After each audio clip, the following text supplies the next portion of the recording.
And welcome into the Tuesday edition. Robby and Rexrode, 1025 The Game, brought to you by Green Ventures Landscaping. Get thicker grass, better color, fewer bare spots with turf application. Visit greenventureslandscaping.com. We are live from our Busy Bee Plumbing, Heating, and Air Conditioning Game Nashville studios, home of the $99 yearly bee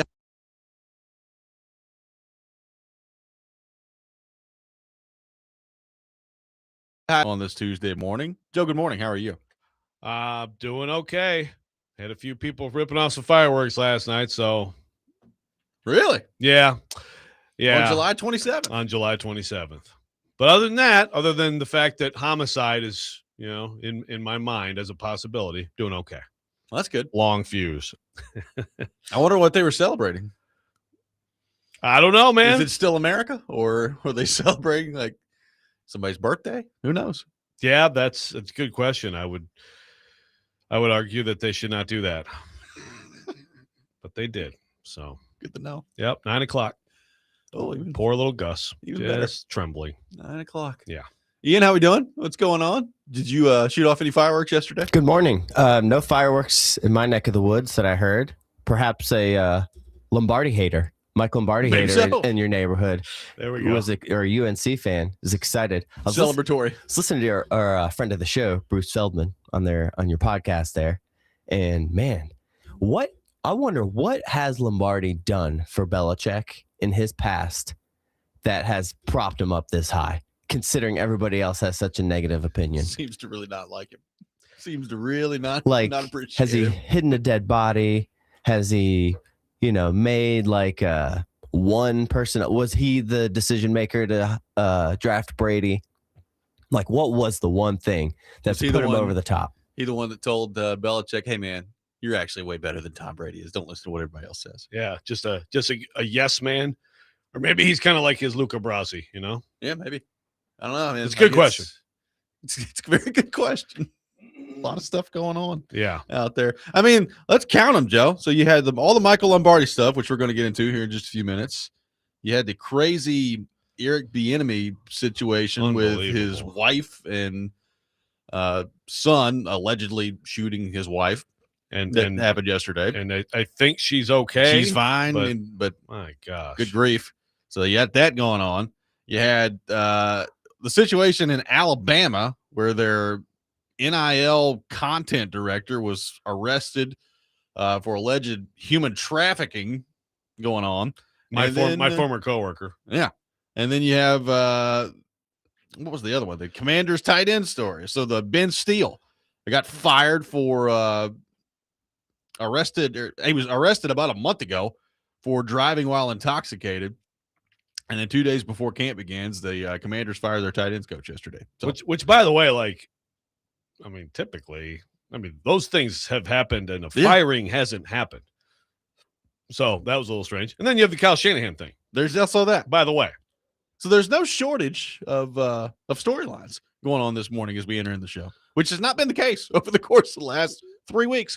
Yeah, the news cycle's out of control. Again, some of them are terrible stories, and some of them are just really, especially with Lombardi.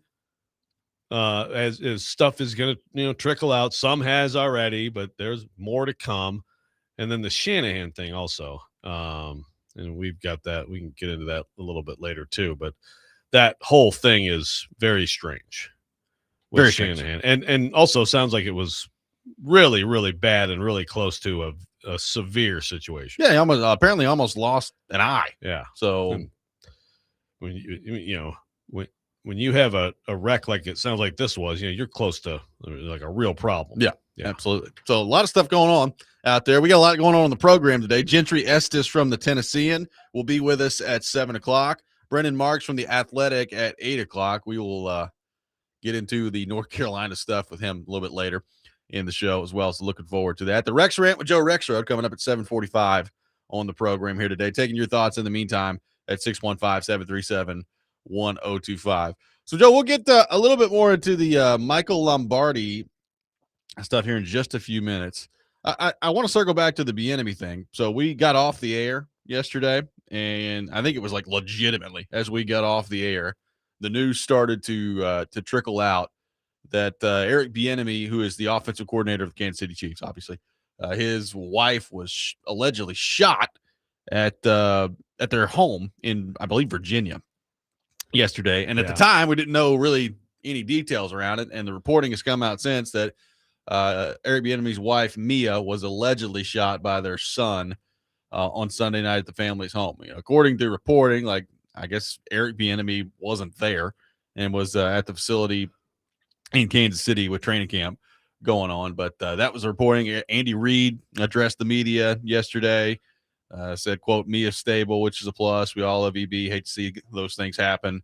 Didn't go into a ton of detail, obviously, when that was going on. But that's just a awful and wild story. As you said, Joe, the reporting sounds like Mia Bieniemy is stable. So they've got her stabilized at this point. Yeah. I mean, because when we left yesterday without, I think at the time didn't even know that the son was the alleged shooter. But when we left, I mean, I guess I thought maybe she was shot dead. So, yeah, it's just a terrible situation. I mean, and of course, Andy Reid has had, terrible situations himself, with his kids. And so, I mean, this is one of those things that like, man, for Eric Bieniemy, this is obviously a big deal for them to have him back. I mean, their best stretches were with him.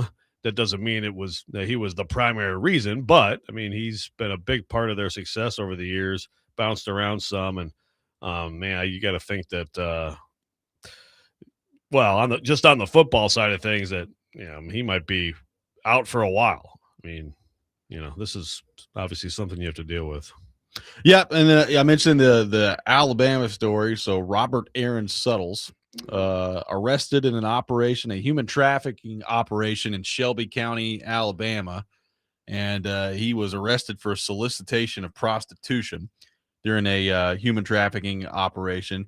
He is the content director for Yeah Alabama, which is the NIL initiative for Alabama athletics. So that went down yesterday. That news coming out. So you've got that going on. You have, let's see here. I guess he was among 15 men arrested in the operation, according to the Shelby County Drug Enforcement Task Force. So there you go. You got Alabama's NIL initiative director being arrested for solicitation of prostitution. Yeah, and Alabama fans, I think any Alabama fan who follows the team closely, he knows him. I mean, he was a long-time sports writer before he kind of went to working for Alabama. Yep. So, yeah, that was a shocker. No doubt about it. Another news item that's a little more standard, but also somewhat, like, to me, it's actually the top headline at ESPN.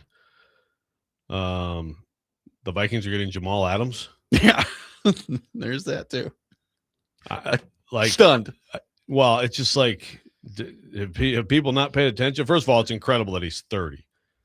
He's only 30. Yeah. So the headline is 3-time Pro Bowler Adams, 30, to join Vikings, which sounds good, but it's like he's like 4 years removed from being a viable player in the NFL, isn't he? Something like that. I mean, I could not even tell you that he played for the Raiders last year. But apparently he did.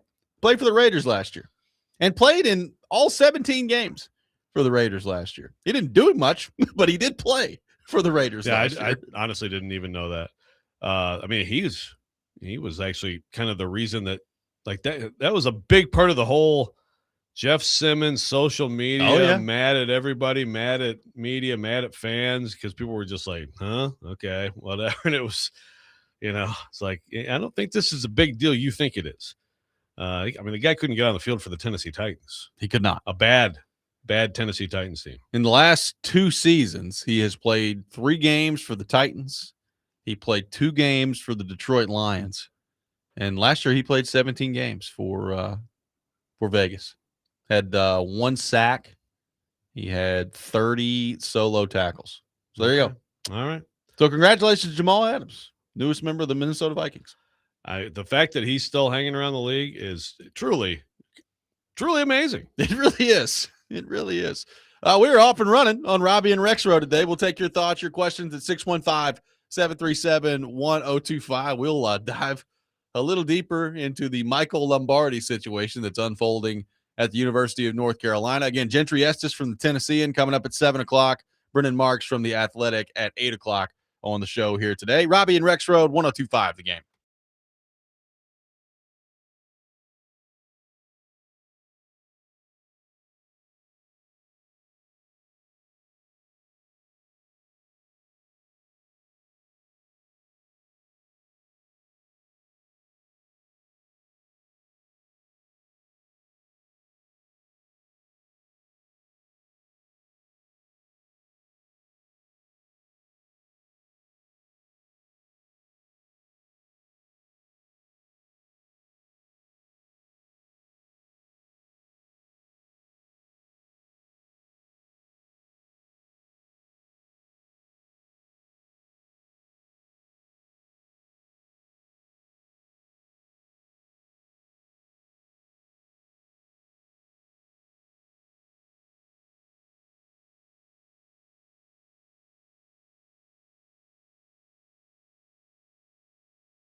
Robby and Rexrode, 1025 The Game, taking your thoughts at 615-737-1025. The Michael Lombardi situation in North Carolina. We mentioned yesterday, Joe, at the end of the show, that he has been placed on paid administrative leave. More reporting come out since then. That stems from an HR complaint that was been filed by a former North Carolina front office employee. So an HR complaint apparently that has been filed, a pending investigation, which has led to the administrative leave. Michael Lombardi is in year 2 of a 3-year deal that pays him $1.5 million per year to put out that inspiring product that we've seen with North Carolina football to this point. So that's the latest on the situation with Michael Lombardi, and we'll see kind of what happens there. But apparently, very unpopular man, this Michael Lombardi. Pablo Torre was discussing this yesterday on the Pablo Torre Finds Out podcast, and This is what he had to say on the Michael Lombardi front. Sitting on one of Bill Belichick's shoulders is the man who manages the business of football at North Carolina, Mike Lombardi. Oh, my God. What you should know is that Mike Lombardi believes he specializes in part in branding. And Mike Lombardi developed Carolina football's new identity, which is, oh God, the 33rd NFL team. Everything we do here is predicated on building a pro team. We consider ourselves the 33rd team. He has been a host at various stops in sports media of being like a legitimately really good storyteller, but also this, I would say, serial exaggerator whose relationship with Bill Belichick is also the biggest reason for his sustained credibility and employment, despite those backstage things, which again, we will return to. In fact, as one NFL source told me about Lombardi, quote, he's in the top 5 all time of despised people in the NFL, end quote. The top 5 all time of despised people in the NFL. Think about the people that have come in now in the NFL. And he's top 5 all time, apparently. Yeah, that's lofty. Who else would be on that list? Despite like roundly despised people in the NFL. Like everybody hates them, basically. I mean, that's a good question. Richie Incognito. That's actually not bad. I mean, like Ditka, kind of maybe, but maybe that's my bias a little bit with him. He might be in there. I mean, there's so many. I feel like I'm like blanking, but like there's like Jerry Jones count. Yeah, I mean Jerry Jones could count. I feel like, yeah, he Owners could. Like especially like when they like fired Tom Landry on the golf course and everything. I mean, like, yeah, a lot of the Cowboys folks. I mean, Al Davis. Like Al Davis. By the way, speaking of Al Davis, here's what Al Davis said. To Ian's point, he was talking earlier about like why is Lombardi the interesting thing about Lombardi. He and Belichick had a relationship, but he actually he worked with Belichick. He was like a scout there with the Browns when Belichick was, but then he wasn't with Belichick until he came back to the Patriots in 2014. So he wasn't with him for 20 years, but he was still. I mean, he got the Cleveland Browns GM job. He was one of many who failed at that quickly and got fired quickly. Long list. Director of pro personnel for the Eagles. But in 2008, when I guess this was actually a couple years after the Raiders fired him, Al Davis said, Mike Lombardi, quote, Mike Lombardi has been fired from every job he's ever had. Every job. He can't get a job. Last year, he was fired from a job he was working for nothing. He was fired from Denver, but he does have ability. He does have some ability, end quote. Thank you, Al Davis. Sounds like it. Yeah. Yeah. So I would, that we've got this HR complaint. I don't know how to say this. I'd keep an open mind. I think there's an obvious thing you go to with that. I'd keep an open mind on maybe that being a little different than what typical. You might automatically think if what I've heard is true. But we're gonna find out, and who knows? Maybe Jordan Hudson will report it first on her Substack or something. I'm sure she's submitted all the FOIAs also herself. So it's just just whom it may concern from Jordan Hudson. Yeah, here's what I found. It's just it's quite a mess, and it's and he is just before any of this stuff, a conversation with someone who I knew who had kind of been around that program brought him up specifically. It was this is the issue. Their GM does not have any idea what he's doing. Everybody hates him, and it's a disaster. And so this just seems like wherever it goes for Belichick to hire this guy, you already are someone who has not been in college football since you were an assistant at Navy in the 70s, right? It's a little different now. Yeah. It's a little different. So you decide to go with your buddy who also has never been in college football. And I understand, they look at it more like, now it's like the NFL. Well, kind of, yes. But you're still recruiting people. You're not drafting people. You're recruiting people. The last time Michael Lombardi was in college football was with UNLV as recruiting coordinator in 1984. So this is among many missteps from Bill Belichick, but this is the glaring one that it's at least you should have decided to go out and say, give me someone who knows the lay of the land, right? And like, I can work with this person, but no, let me get my buddy in here and pay him a ridiculous sum of money to totally screw everything up. Well, it seems like it's going well. I mean, HR complaint aside, I mean, they're are awful last year.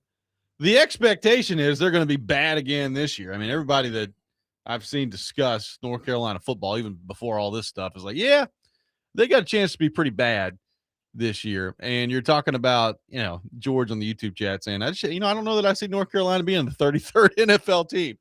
That was their big thing when they got there. And I think it's just pretty clear that they just have no idea what they're doing, right? And it's kind of strange to say that about Bill Belichick because you're talking about arguably the greatest NFL coach of all time. But I don't know that the game has passed him by. College football, he just, like, to your point, he hasn't been in it. And the first year was a total disaster.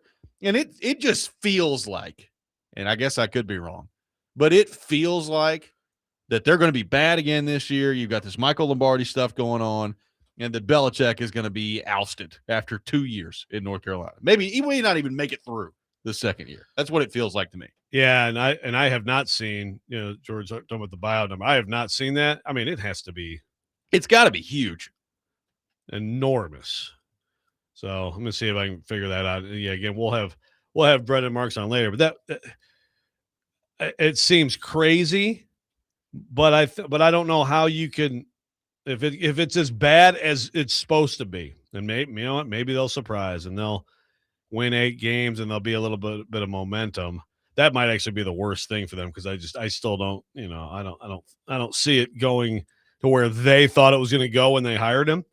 But man, for it to be over that quickly, that is just a huge. And again, there was this huge power struggle at North Carolina with their AD wanting to go hire like someone that would hire for a job like this, and he got overruled basically, and some of these money folks in North Carolina are going to end up costing them a lot of money. Yep, going to cost them a lot of money and for almost no return. I mean, again, it's July. We're creeping into August and fall camp here coming up in college football. Who knows? I mean, maybe they go on some run in the ACC and they surprise everybody. I think them surprising everybody would probably equate to winning about 7 games. So maybe that ends up happening this year with North Carolina. But, there are certain times where you can just feel a situation where the walls are caving in, and this kind of feels like a situation where the walls are caving in. I mean, they're over on the win total is 4.5. If you forgot the contract, the utter ridiculousness of his contract, as of June 1 of last year, his buyout went down to $1 million to walk away. Yeah. So basically, they gave him a contract where it's like you can walk away for free. Your new employer basically doesn't have to pay us anything. Meanwhile, his buyout could be up to $30 million if they fire him. If they fire him before, if it's not for cause, and being crappy at football and hiring a bad GM is not cause, then he's going to be right in the range of $30 million if it's before 2028. So obviously the contract was structured with the idea, because that's immediate we thought. So basically in his mind, we're going to come in here, we're going to kick everybody's butt, and then the NFL team is going to beg me to come coach them, and I'm going to end up with the all-time coaching record. By him, as much as North Carolina screwed up here, by him taking this job, he will never coach in the NFL again. No. Well, and he's 74 years old. That's the other thing. Like, how long? The time limitation was already there. Right. Yes. And money stuff aside, like, I just have to wonder, like, if they're out there this year just getting their teeth kicked in, which I feel like they're going to, how long does, like, even buyout stuff aside, how long does he want to sit there and do that? Yeah. I mean, to me, it's probably, okay, let's negotiate it to 15 or 12, right? And just, yeah. I mean, because like someone in a different financial situation might be like, no, I'm going to get every last dollar. But you would think that he might want to just go ahead and be like, you know what, that'll be enough. And, beyond Lombardi, I mean, that this kind of does parallel with Deion. The word on how that program's operating is that he's not pounding the pavement like you have to do. Yes, it's different now. it's money, but you still like everybody has money, everybody's paying. So what are you doing to impress a kid? What are you doing to impress the kid's parents? It's still part of college football. Still part of college football. You got to develop some relationships there. And I don't know, just the whole thing feels like a total disaster in North Carolina. 615-737-1025 is our phone number. Titans players report today for training camp. We will get your thoughts on the Titans coming in next. Plus, who are we hoping to not be hearing about on the Tennessee Titans over the next couple of weeks? We'll get into that. Robby and Rexrode, 1025 The Game.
Robby and Rexrode, 1025 The Game. Titans training camp starts today. And 1025 The Game will keep you in the know with the latest updates and player interviews as the team preps for the 2026/2027 season. Coverage of Titans training camp presented by Tennessee Brew Works, Parman Energy, and the Music City kickoff game. Taking your thoughts at 615-737-1025. Before we get into the Titans, real quick, someone good pointing out there that you've got Bobby Petrino as OC on the staff. Oh yeah, which is just a beautiful thing at North Carolina. So I mean, just an absolute just tapestry of just bizarre behavior. You think they've landed a Harley deal, motorcycle deal at North Carolina? Have him come out to midfield and then up to the booth, and call some sweet plays. That might be cool. Also, apparently Big Joe has his own personal I hate Michael Lombardi story. So I did not hear it, but apparently he said something on the air about why he hates him too. So okay. He's hated in many places. Add him to the list, Jay in Clarksville says Belichick spent 40 years in the NFL coaching, and being around coaches and scouts and football people. North Carolina was paying $1 million a year, and all he could come up with was Lombardi. That tells me a lot about Belichick. It is interesting. Yeah, and again, I just think that job, I understand, like, if you're Belichick, you're like, well, if this is like the NFL now, then I know someone who's been an NFL personnel guy, so perfect. But yeah, I think that was a spot where it's like, let's find someone who's rising in the industry, who's actually dealing with agents, the NIL, garbage with the contract. It's not pay for play. It's and all the BS that goes along with the college game. And again, like the recruiting aspect of it. There's recruiting and free agency in the NFL, but it's not the same as recruiting high school players, and sitting with their families and all these things all still happen. This is still a part of college football. There's just money that's openly on the table now. So I think that was a pretty big miscalculation by him. And again, getting a guy who people don't like. It's just apparently like not. You kind of do need to be somewhat light, I think, to be in that business. And Belichick hadn't worked with the guy since the Browns in the 90s. That's the thing I didn't realize until I just looked at this. I mean, he had not actually worked with Lombardi since, he was a head coach, and Nick Saban was a defensive coordinator with the Browns going 8-8. Well, other than that, it seems like a great idea. Yeah, no. Yeah. Other than that, good job, Bill. Seems like a good job.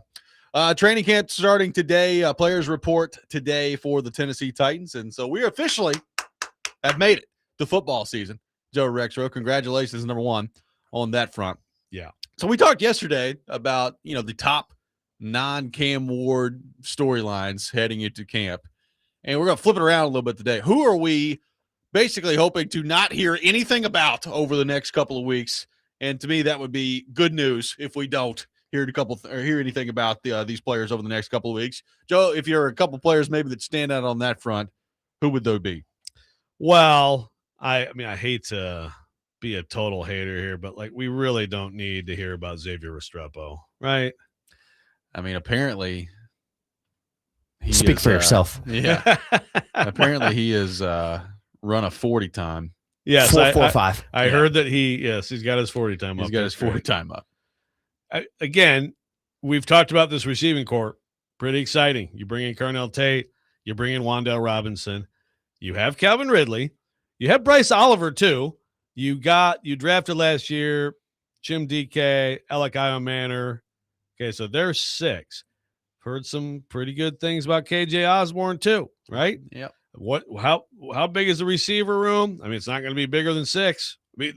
I think those 6 I mentioned are locks. I think they're locks. I think there's no drama with the receiving room.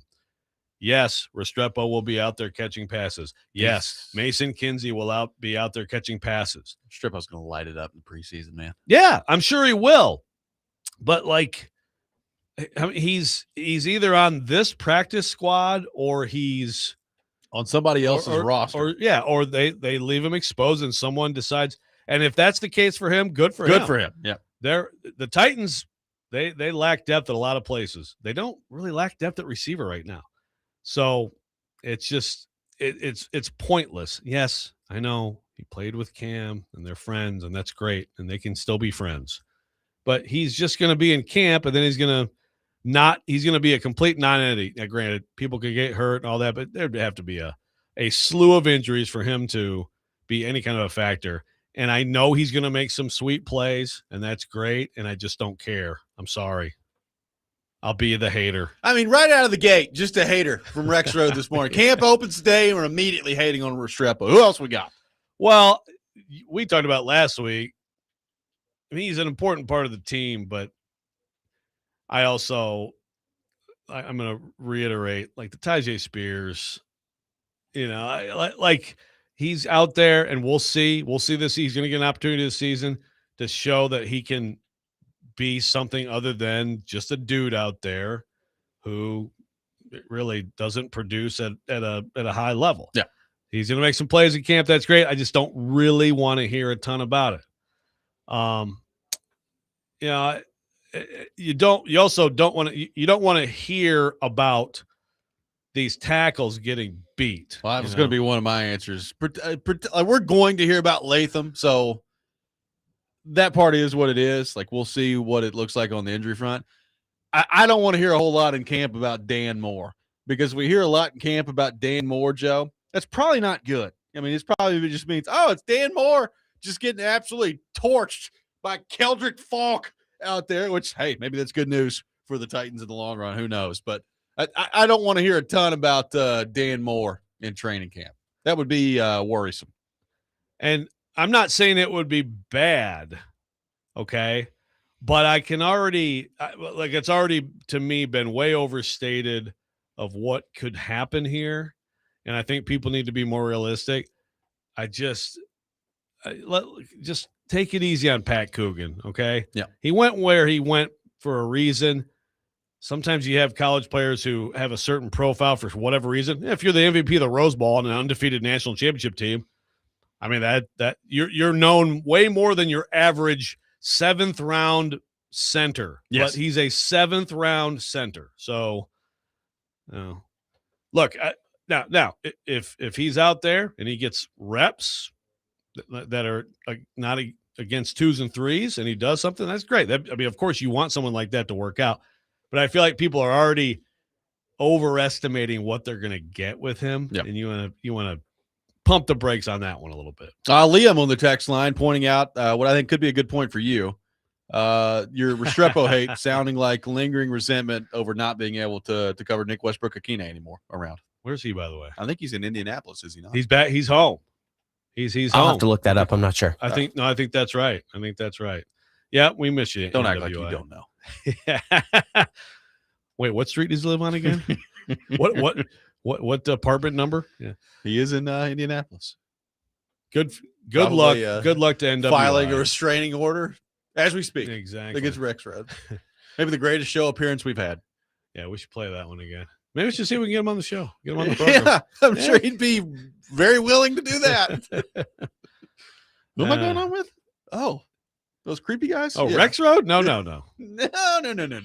Yeah. No, that's a good point, Liam. That might be it. That might be the underlying reason. Well, I'll tell you a name that it would almost, to me, Joe, maybe constitute myself not living in reality, that I don't want to hear anything about, that we will hear about probably too much throughout training camp. And that is who is currently the Titans' 3rd-string quarterback, Will Levis. Yeah. I don't really care anymore. Like, you're talking about the 3rd-string quarterback for the Tennessee Titans. But I think until there's a resolution one way or the other, there's a segment of the Titans fan base that's going to be like, all right, so what are we doing? Like, is he sticking around? Is he going to be the long-term backup? Or are the Titans trading him this training camp? What's that going to look like? We'll probably hear way too much about Will Levis over the next 4 weeks, if I had to guess. Yeah. Now, I will say, I like for preseason games, I'm interested to watch him, see how he does, and see if Hendon Hooker gets any kind of a chance. But you're right. That will be over-discussed. Here's what I don't want to hear. Wow, Mitchell Trubisky looks great. Why isn't this a competition? Please no one say that. Please no one, okay? Please no one think it, utter it. Don't let it enter your brain. It's really a bad question, take, thought, just sentiment, whatever word you want to apply to it. Just a bad idea. But by the way, he's probably going to look better than Cam Ward, at least certain segments of camp. Yeah, there's a lot of reasons for that too. Number one, he's a veteran. Number two, he's going up against number twos. I was going to say, if he gets 1 reps and looks better, then let's start talking. Yeah, but he won't. So he is the backup quarterback That is what he is. And remember, like, we know what he is. We don't know what Cam Ward is yet, and it could go either way. It could end up being worse than Mitch Trubisky, Well, or way better than Mitch Trubisky. But we know what Mitch Trubisky is in the NFL. well, by the way, building on that, going back to the Levis thing, there's no competition there either. Like, Trubisky is the backup quarterback. Right. He is going to be the number 2. Levis at best right now is going to be the 3. And then the question is going to be, are they keeping 3 quarterbacks? Do they cut him at the end? Like, I don't know. I don't know what that's going to look like. But look, I don't read a whole lot into, like, it's not like Jim Wyatt is making roster decisions for the Tennessee Titans. But when Jim Wyatt on the team website is writing, Cam Ward is the number 1, Mitchell Trubisky is the number 2 heading into camp, it kind of tells me that everybody around there knows that there's not really a quarterback competition for the backup heading into this. It's Ward 1, Trubisky 2, and that's pretty much set in stone. Right. And then we'll see. Like, does Levis, I mean, Levis, I think, certainly would love to be somewhere else, I would think, right? A fresh start. I would And think. at least, I think Levis, there are places he could be a QB2, right? In this league, go around all the QB2s, and you'd be like, okay, I would take Levis over that guy. Bet you there's 10 spots where you could say that about him. So if and when that happens, then it kind of clears things up, and then you've got Hendon Hooker as your QB3, maybe getting some serious snaps in the preseason. I agree with Ed here. There's another thing, like, you don't want to hear, the less you hear about someone like a Schlotman, right? Ignored O-lineman usually means that, like, they're doing their job. Yeah, refs, offensive linemen, rather just not notice them in a lot of cases. I mean, I'm looking at this backup quarterback list that Sports Illustrated came out with in June. This is the most disrespectful thing I've ever seen. They've got Davis Mills as the 11th best backup quarterback. Wow. 11th? What are you talking about? They got Anthony Richardson in front of him, Jared Stidham in front of him, Justin Fields in front of him, Spencer Rattler. This is ridiculous. Who ranked this? I mean, it's like Fields. I'd put Fields ahead of him, but Richardson I would not. For what? Well, I mean, Fields has still been a starter in this league for a long time. I mean, as a QB2, yeah, I'd take him over Davis, I think. All I recall last year, Ian, is Davis Mills stepping in, going 3-0, and rising above expectations. I mean, if I had to pick one quarterback to start to win me a game, Fields versus Mills, I'm going Mills. I might go Mills. Yeah. Especially if you're Houston. Yeah, I guess, I guess when you think about QB2, you are just a game manager. I mean, don't screw it up, right? Davis Mills is the quintessential game manager. By the way, if you're wondering where Mitch Trubisky lands on this list of backup quarterbacks that Sports Illustrated put together, he's at number 22, just behind Tyler Huntley and Teddy Bridgewater. So there you go. This is the Sporting News, Sports Illustrated, or SI ranking the backups. Yeah. So how many names on there are you like, who? Well, I mean, there's Kyle Allen. Who was number 1? The number 1 backup quarterback in the league is Joe Flacco, which, okay. Yeah, I mean, like Tommy DeVito, really? Tommy DeVito? Tyson Bagent. Yeah. I mean, Trey Lance is number 15. It has gotten a little better. My gosh, really? Marcus, number 18. Marcus, solid. How about Drew Lock? There you go. Boy. You got guys like Tyrod Taylor. It's some Joe Milton. Joe Milton ranked that low. I do feel like the overall list is better. Yeah, Bagent, what the heck? Now that I'm looking at this list, there may not be 10 backup quarterbacks. Yeah. 10 places where Will Levis could be a backup quarterback. No, I think I misspoke there. It does look, I mean, a lot of quarterbacks come in the league every year. I swear, not long ago, you could look at that list and there were some guys you either didn't know or like, oh, he's still in the league. Really? So maybe it's gotten a little bit tougher out there. More of your thoughts Will. to get to on the Titans coming up next. Robby and Rexrode, 102.5 The Game.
Robby and Rexrode, 102.5 The Game. Gentry Estes from the Tennessean will be with us at 7 o'clock. We'll get his thoughts on the Titans as they open up training camp today.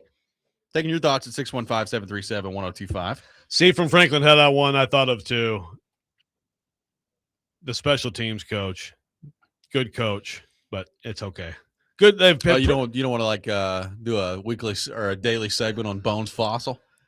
No, I don't. Now, when he has pressers, he's good. He'll say interesting stuff, and that's great.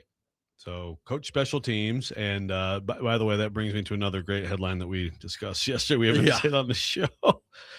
I'm going to read it for the people who have not enjoyed this. I have to read this word for word. This is from the Atlanta Journal-Constitution. Quote: after disastrous special team season, Falcons turn to Craig Aukerman. End quote. Aukerman! What if the that Falcons, guy's got 9 lives in the NFL, man? What if the Falcons have one of the? It's like people are comparing their offensive line to the Cowboys of 1993, and then also their special teams is like just elite. It's like Pete Carroll heyday special teams, or I almost expect it. Joe Gibbs. Yeah, just amazing. They win the NFC South on the strength of their special teams and offensive line play. Yeah, it'd be great. Brian says, gents, I hate to say it, this is the most exciting part of the Titans season. The speculation and discussion is better than the team will be.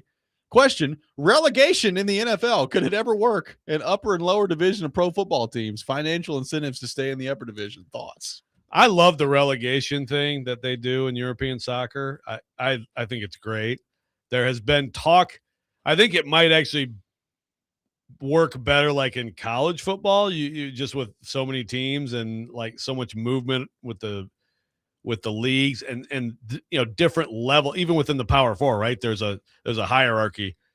It's like, okay, well, sorry, Auburn, like you got to go to the ACC for a while, sorry. Sorry, Clemson. You got to go to the MAC for a year. Yeah. I don't know in the NFL. I don't. It's just hard to. We don't need relegation. They're actually hardcore socialists who share everything, even though like there's massive difference in markets and all that stuff. And I don't think it would work. No, but I like the idea. Like it's fun. It's fun to think about. Josh on the text line asking about Vita Vea, who has requested a trade from Tampa Bay. Yeah. Look, I don't know what's going to happen with Vita Vea. The Titans do not need. It's kind of crazy to say this. They don't need Vita Vea. They've got John Franklin Myers and Jeffrey Simmons. There are plenty of other things the Titans need to focus on. Like I'd actually rank them 31st out of the other 30 possible 31 teams that they could trade him to. Like they actually don't have the need. Yeah. So I don't think that's going to happen. But he's an interesting dude. He is. He's a big dude. He's huge. He's 347 pounds and moves incredibly well. Now, how long do you keep moving very well? 31 years old, 347 pounds. I don't know. Yeah, we'll see. That may be why the contract negotiations have stalled between the Buccaneers and Vita Vea. May have something to do with it. Somebody saying that Auburn's catching strays this morning. They are. Yeah, sorry. I was just thinking of a SEC team that might be. How about the Iron Bowl's canceled this year because Auburn's been relegated to the MAC. No Iron Bowl. Well, there is an Iron Bowl, but they have to play Tuesday night at 9:00 on ESPN2. Maction time. Sorry, Bama. We're gonna move you. That would definitely set a Maction ratings record. I would say. Get the Iron Bowl in there. That would be some action. Nice. Well said. Thank you. Yeah, very good stuff. Yeah. I'll tell you another Titan that I don't want to hear a whole lot about in training camp, and this one's pretty obvious. I don't really want to hear a thing about Joey Sly because that in training camp that can only mean bad things. If you're hearing about the kicker in training camp, that means bad things are going on. So I need Joey Sly. The only thing that I need to be talking about with Joey Sly is like looking at Jim Wyatt's field goal tracking on TennesseeTitans.com about 2 weeks in and being like, wow, Joey Sly's 42 of 44 in camp so far. Amazing. How about that? Yeah, like you're always going to have, you're going to have Jimmy Wyatt taking very careful notes. So like we'll keep track of it, but yeah, you don't want it to become a discussion. So as long as I don't want to get to the point where on the text line somebody's like, "Hey guys, are we worried about Joey Sly Yeah. in training camp?" Right. I mean, you want Jimmy Wyatt keeping track. You want Stilly out there catching. I hope that he'll be out there. By the way, congrats to Jared Stillman, Yeah. the engaged Jared Stillman. So much news. The news cycle is out of control. A lot of news happening. Good job, Stilly. Good job, Stilly. Did he propose with the cake? This is what I texted him, but I didn't ask him. It looked like maybe with those pictures, like that's how he proposed. I hope so. On a cake, like just by writing it out. Was he too nervous to say something? Still Well, he is often at a loss for words. He's often not very vocal out there. But anyway, congrats, Stilly. And yes, I hope that even though you're a father and soon to be a husband, you'll still be out there trying to catch those and telling us if it's good or not good. It's like just a non-paid official out there at training camp. Mm. Yeah, I mean, there are some people that, we brought up Latham earlier. First off, I'd like to see him on the field. So I guess talking about it from that standpoint would be great. I think like when Latham gets out there, every rep he does in camp is going to be just overanalyzed because people are so interested in how he's going to play this year. As much as you can overanalyze a right tackle in camp, it's going to happen with JC Latham this year. Yeah. Yeah. And it is like you just, look, they have some solid veteran edges. It's like you hope if he does get beat that it's like, okay, at least it could mean Jermaine Johnson. Falk is, this guy, he was a first round pick for a reason. Right. As opposed to, I guess if it's Femi, you could play that game too. That's probably a little bit more alarming based on what we saw last year. That's who I do want to hear about in camp. Yeah. He may top the list. Right, but then at the expense of who? I don't know. Which tackle looks bad because of it? Like you don't want like Jalen Harrell to be torching the man door. No, you don't. Yeah. 615-737-1025, our phone number. Mandor ripped off the hinges. Gentry Estes from the Tennessean will be with us coming up next. Robby and Rexrode, 1025 The Game.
Hour number 2, Robby and Rexrode, 102.5 The Game. Robby Stanley, Joe Rexrode, Ian Safar here with you on this Tuesday morning. Titans training camp beginning today.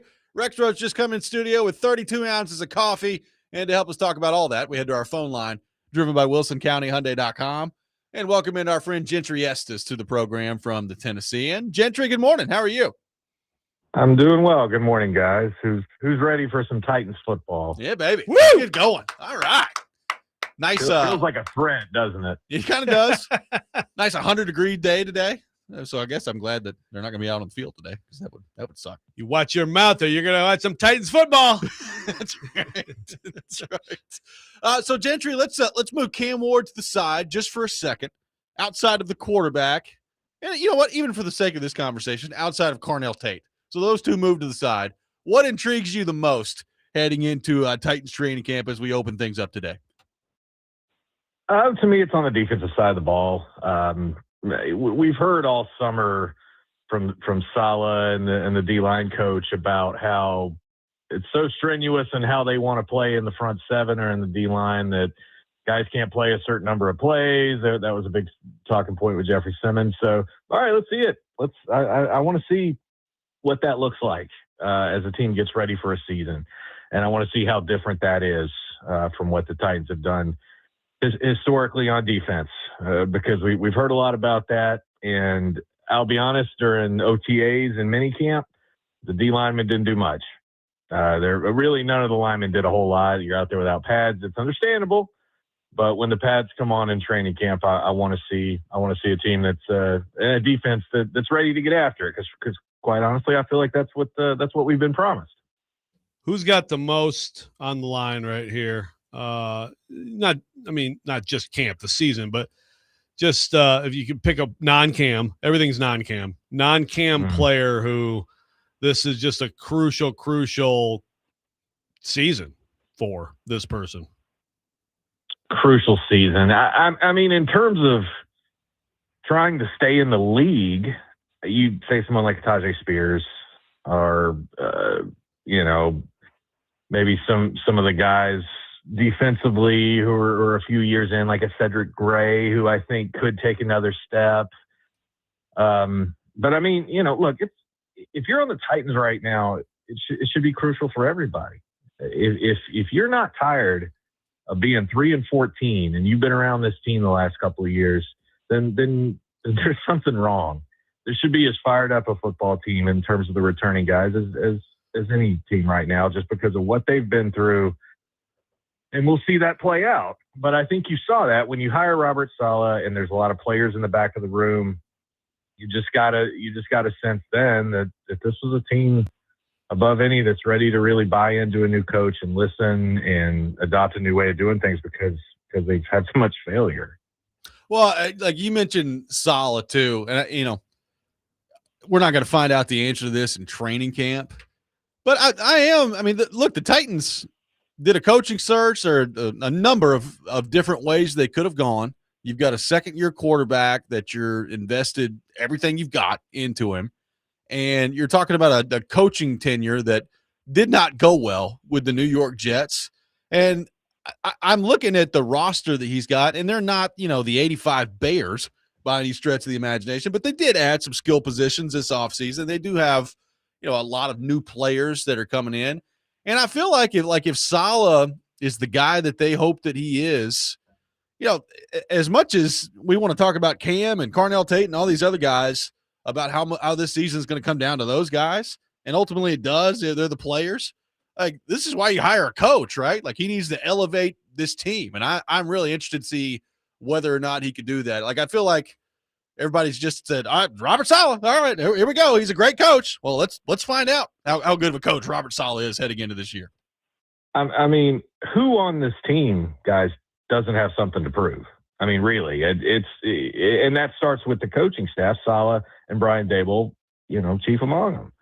And I feel as though, this is this is a team that they got a little better at receiver. They got a little better on the defensive line.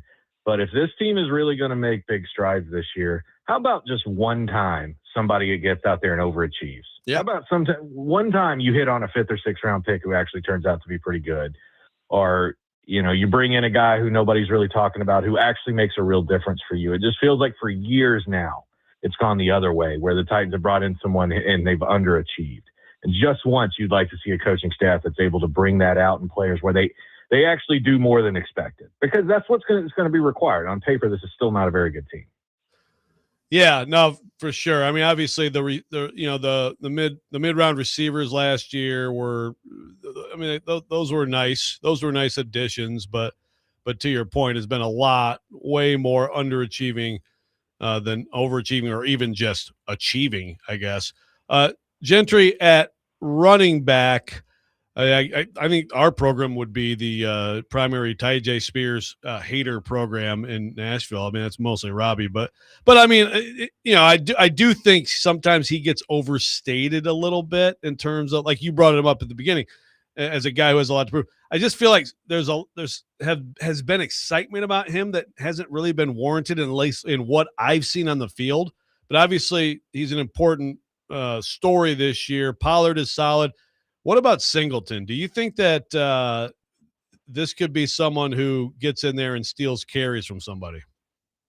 I do. And I'm not sure I would have said that after the draft, because, it's the old fear of you're taking a guy who isn't healthy.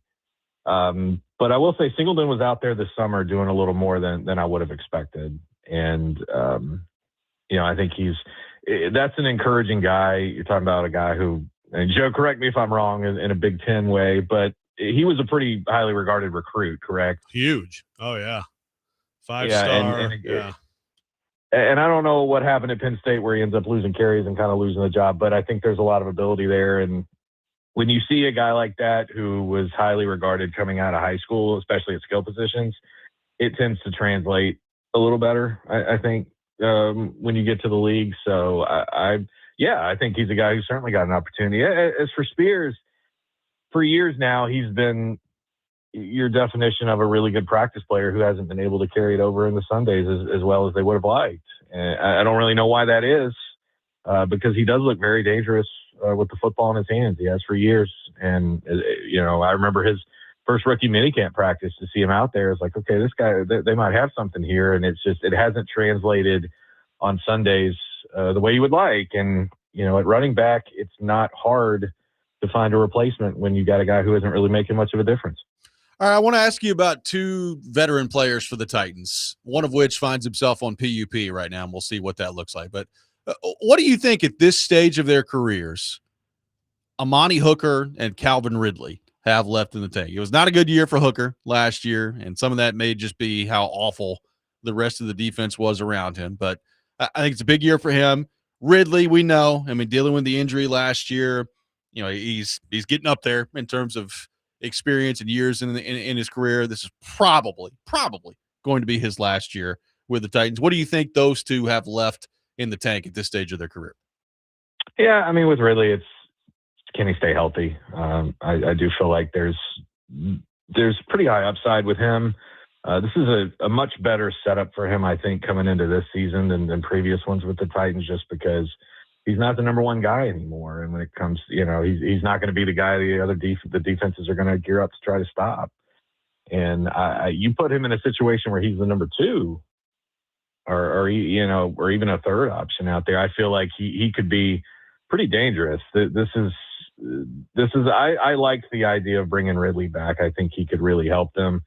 And it's an example of a receiving core that's a lot deeper when you have a guy like that you don't have to rely on as the top guy. That's where drafting Cardinal Tate should really help. As far as Hooker, you feel like, maybe the last couple of years haven't been that good, but they haven't been that good for anybody on this team. And you look around at the secondary, and not as worried about safety, just because I feel like Kevin Winston's going to be a player, and you got Hooker there with a lot of experience. It's more the depth there. It's like, okay, you just know that you're going to get into week 7, 8, 9 with this team, and all the cornerbacks are going to get hurt, and you've got a bunch of undrafted free agents out there running around out there having to cover, Pro Bowl receivers. That's the fear I would have, is that they're not deep enough at the secondary. I guess it'd be good. I don't know about the PUP list, though. It'd be good to see him on the field. Okay, Gentry, you're a 5-tool player, so I have to pivot a little bit. How about this? If I know a lot of these people crossover with the pro teams, the college teams, but which fan base will be most pleased this year? Titans, Vols, Commodores with the football season. Whoa, yeah. That's I mean, probably Commodores, because I feel like they're probably going to at least do enough to go to a bowl game. And I don't know if Vanderbilt's to the point yet where the fan base is going to be disappointed with 6 or 7 wins. So I think it's probably Vandy, but yeah, I don't know. We'll see with the Vols.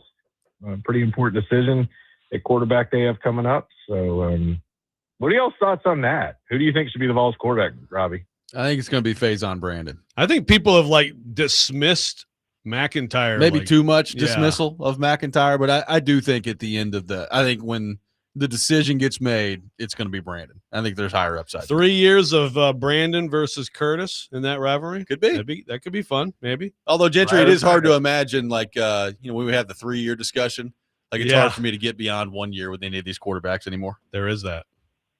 Fair enough. I was out there for the spring game, though, and I liked Faison Brandon. I thought he looked awfully good. Awfully good. Yeah, I'm interested to see kind of what that looks like when the quarterback competition shakes down there. All right, Gentry, last thing for you here. Your concern level with J.C. Latham, not only just what we've seen on the field so far, but here we are again in camp, and you got PUP where he's starting camp on.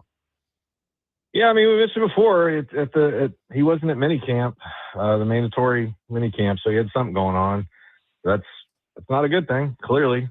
He's a guy that you need to have out there who, we're talking about a team full of guys with something to prove. He's certainly on that list as well. And, we'll see, how serious that is and how much that really holds him back. But I feel as though, look, if we're sitting here, if I come back on here in a couple of weeks and you guys are asking me again about J.C. Latham, that's a bad thing. Yeah. I agree with you guys. I don't want to hear about the tackles all camp. And something tells me that seems like for years now, it's become a bit of a tradition in this camp that we're going to get really excited about some of the edge rushers because they're just whipping the tackle every day at practice. So let's not, it'd be nice to not go there this time. Jalen Harrell's going to have 15 sacks this year. There's no way. This Arden Key guy is unbelievable out there. He's just killing them. Ola Daney, he did turn out to be like a nice, I'm telling you, Arden Key looked like Lawrence Taylor out there going against some of these tackles. And then that first game in New Orleans, it was like, it's true. He is that good. And then he didn't make another play for like 9 weeks. Yeah, we didn't hear about him again until he was held hostage by PK on that one video. Gentry, great stuff, man. Congratulations. We've made it to training camp. I'm sure we'll be tired of training camp in about 4 days and get ready for real football. But I appreciate you taking time to be with us this morning, and we'll talk to you soon, man. You bet. Take care, guys. Gentry Estes from the Tennessean, our guest. We'll react to what Gentry had to say. More of your thoughts to get to on the Titans, the Rex rant with Joe Rexrode coming up later this hour. All that ahead, Robby and Rexrode, 102.5 The Game.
Today, the Nashville Sounds taking on the Charlotte Knights at First Horizon Park. First pitch at 6:35. You can catch all the action on 94.9 The Fan. Presented by Twin Peaks, Family Leisure, Maple Street Biscuit Company, and Social Cantina. Robby and Rexrode here with you, presented by Green Ventures Landscaping.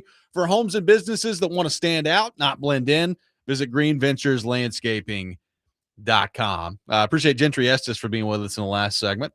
Skylar says, Gentry sounds like he needs a therapist from covering the crappy Titans for the last couple of years.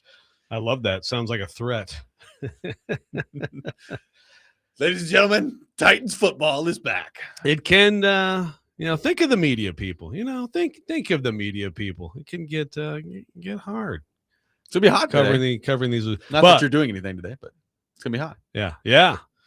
It's gonna be toasty out there when the folks are out there tomorrow. Although today is like the peak of today's hotness, bad, right? Yeah, it starts to get a little bit better tomorrow. But actually, the worst thing is covering a boring, middling team. So I mean, the Titans have been interesting in terms of just being a really bad, dysfunctional team. The firing. I mean, it's interesting, right? But it also it is a lot more fun to cover like an actually good team that actually plays good football. Yeah. I would say they have been interesting. And, I think that's worn off. Let's get something else going here. I'd think 7-10 would be a whole lot more interesting this year for me than 3-14 again. Yeah. Although, I mean, if 3-14 again, probably talking about a lot of stuff. Yeah. We'll have no shortage. Let's please not do that. No shortage. Shortage That's of my topics. Titans. Listen to me. I know you don't care what us radio people have to say. I understand that. Please, for the love of God, can we win 7 games this year? Can we get to November? Can we get to November with meaningful football games? Dare I say December? Meaningful football games. Is it possible for the Titans to do that? Please. Probably I'm not. begging you, as the host of this show, please, let's get some winning going this year. That'd be nice, wouldn't it? Yeah. This is a low T alert. Let's not be talking about firing anybody. I don't want to be talking about firing anybody, which we talked about after game 1 last year. After game 1 of a coach in season 2. Yeah. Yeah. I don't want to be talking about firing anybody. And it was legit. It was legit. Yeah, get fired like 6 weeks later. Conversation. Yeah. And that's the thing too. Well, I'm going to say like 7-10 could be a team that plays games that matter in December. It just matters like when does the 7 come? Yeah. Like, are you piling on some wins at the end of your schedule? They've got the Raiders late, Steelers, Texans.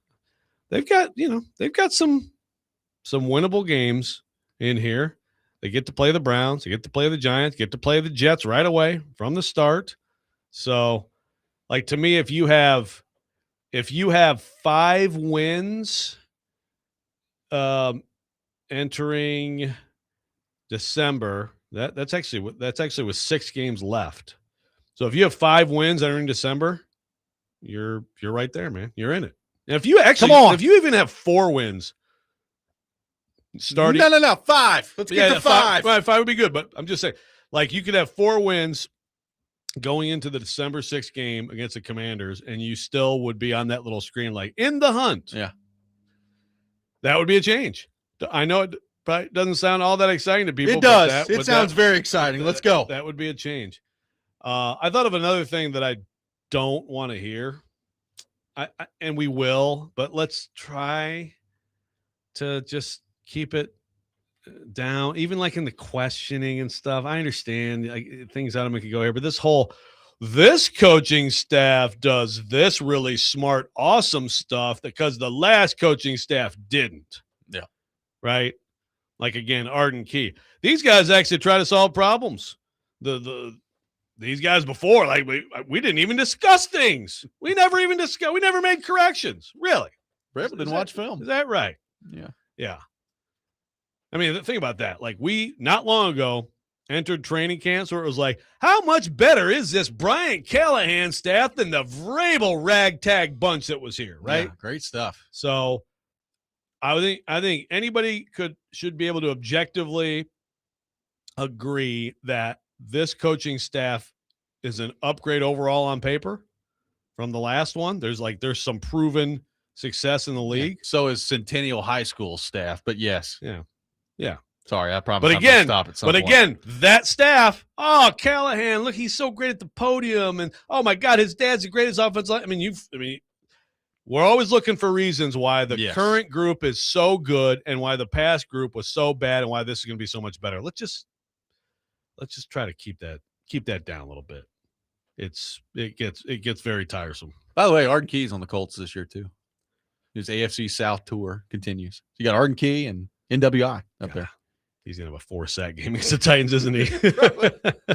I can't stop this guy out here. I hate to immediately go there. But he's going to have a 4-sack game and NWI have 2 touchdowns. It's pretty much a lock. Matt says, I don't want 5 wins going into December if I know I'm going 7-10 because that would mean I'm crapping the bed to end the season and QB1's probably hurt. I mean, maybe well, sure, win 2 games in December, get to 7 wins. But I'm just saying, like, the longer the season can be a season that has relevance and could lead to something and does not require us to talk about the draft every day, the better. Yeah, that'd be nice. Yeah, that'd be real nice. I don't think my plea is, people are talking about the plea I'm making here on the text line. I don't think I'm asking for that much. Let's just get out of the 3 and 14 doldrums that we've been in here. No, it's a totally fair ask, man. It's a totally fair ask.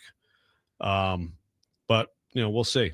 Brian says Titans would be relegated. Yeah, well, yeah, maybe. Trevor says, according to Google AI, the Titans had 8 double-digit losses last year. Let's keep the games closer this year. Yeah, that sounds about right. You needed Google AI for that, Trevor? There's just a list of their schedule and results, dude.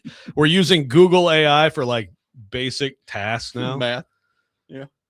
Doesn't AI screw stuff up? I mean, it does sometimes, yeah. Yeah, like badly, out of nowhere. And yet people just are just giving their entire lives to it. I mean, now I need to go back and look at the Titans schedule last year and see how many they lost. That's a surprising that surprises me because I feel like they were. Does it? Yeah, I feel like they were in a lot of competitive games. You do? Am I glossing over what happened last year? Well, I mean, so let's see. I mean, the first month and a half of the season, they got killed by the Rams. They got killed by the Colts. They got killed by the Texans. And they lost by 10 to the Raiders. So there's 4 right there. They got killed by the Patriots. There's 5. They got killed by the Colts. There's 6. Let's see here. San Francisco, they lost by 13. There's 7.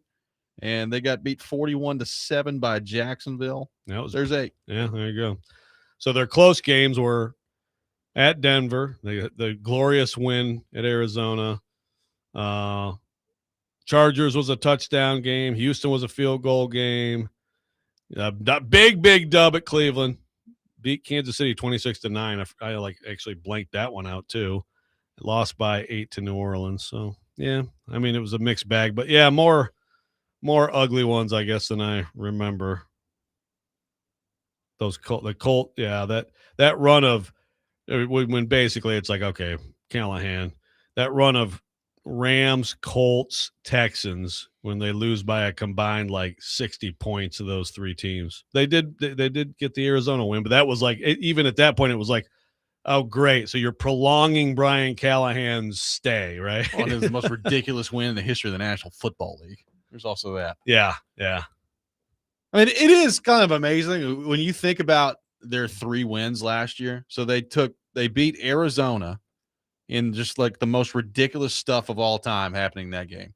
They beat the Cleveland Browns in a battle between Cam Ward, Shedeur Sanders. And then they beat Kansas City with Chris Oladokin at quarterback or whatever his name was. Those are your 3 wins from a year ago. And so we were talking about, December this year, can they get into December, have 4 or 5 wins? Last year, the first game in December was that game at Cleveland, and they come in 1-11. Yeah. That's what we're talking about. So they get 67% of their wins after that. Can you get any wins early this year? And there's one you better some get early. kind of, yeah. I know this entire thing hinges on that. It really does. The entire mood of this fan base is going to be shaped by one game to start the year. I mean, I don't know if it'll be like sky high if they win. It'll certainly feel good if they win.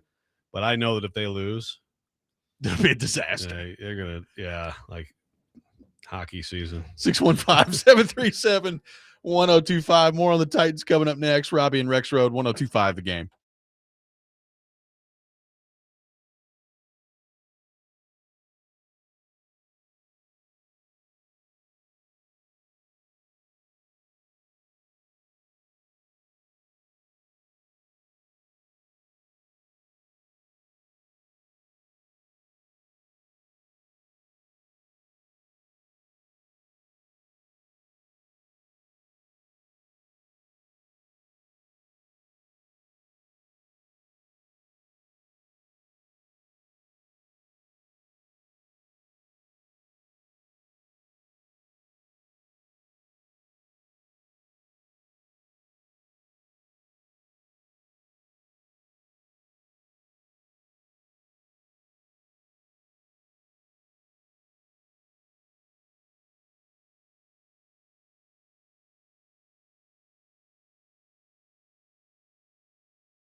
Robby and Rexrode live from our Busy Bee Plumbing, Heating, and Air Conditioning Game Nashville studios, home of the $99 yearly Beehive membership, where the buzz is always about great service. Taking your thoughts on the Titans. Caleb says, fans are going to be screaming about Super Bowl. They beat the Jets somewhat decently. One texter says, if the Titans lose against the Jets, I may honestly not watch one NFL game after that. I'll be so detached from caring. Yeah, a lot riding on that first game, Joe. Yeah, there is. I don't know if I buy the Super Bowl. I mean, obviously people feel good about it, but really, people be screaming about the Super Bowl, really, for beating the Jets. I hope not. I don't think that's. But be excited by all means. Yeah. Lord knows you've not had enough reason to be excited around here lately. So if they beat the Jets, yeah, be excited. When's the last time the Titans were 1-0? When's the last time the Titans were above 500? I mean, I want to say, would it have been before they collapsed in the 22 season? I don't think they were 1-0. That I mean, they were definitely above 500. 500. They were not 1-0 because they lost the Giants. Yeah. So above 500 was like before the collapse. Yeah, right. Because they've lost all their openers since then. Yeah, and just So there we go. We're coming up on 4 years of not being over 500 at all. That's hard in the NFL. It's hard to do. It is. And you want to count preseason? I think they've done okay in the preseason. Well, does that count? No, but when you're this bad, does that count? Well, at some point, probably. I mean, I've seen Lions fans get excited about some big preseason wins. So yeah. I mean, I think it is a thing. That's what bad franchises do. Didn't the Lions go 0-16? They went 4-0 in the preseason. They did. So really, they were only 4-16. That's not that bad. That might be the greatest stat I've ever heard.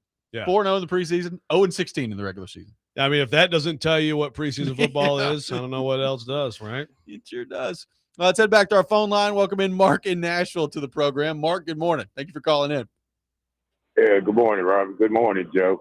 How y'all doing, man? Good, buddy. Good. Yeah. Hey, Joe, y'all go ahead. I got a couple of things. Y'all go ahead to get off Detroit, man. That's home now.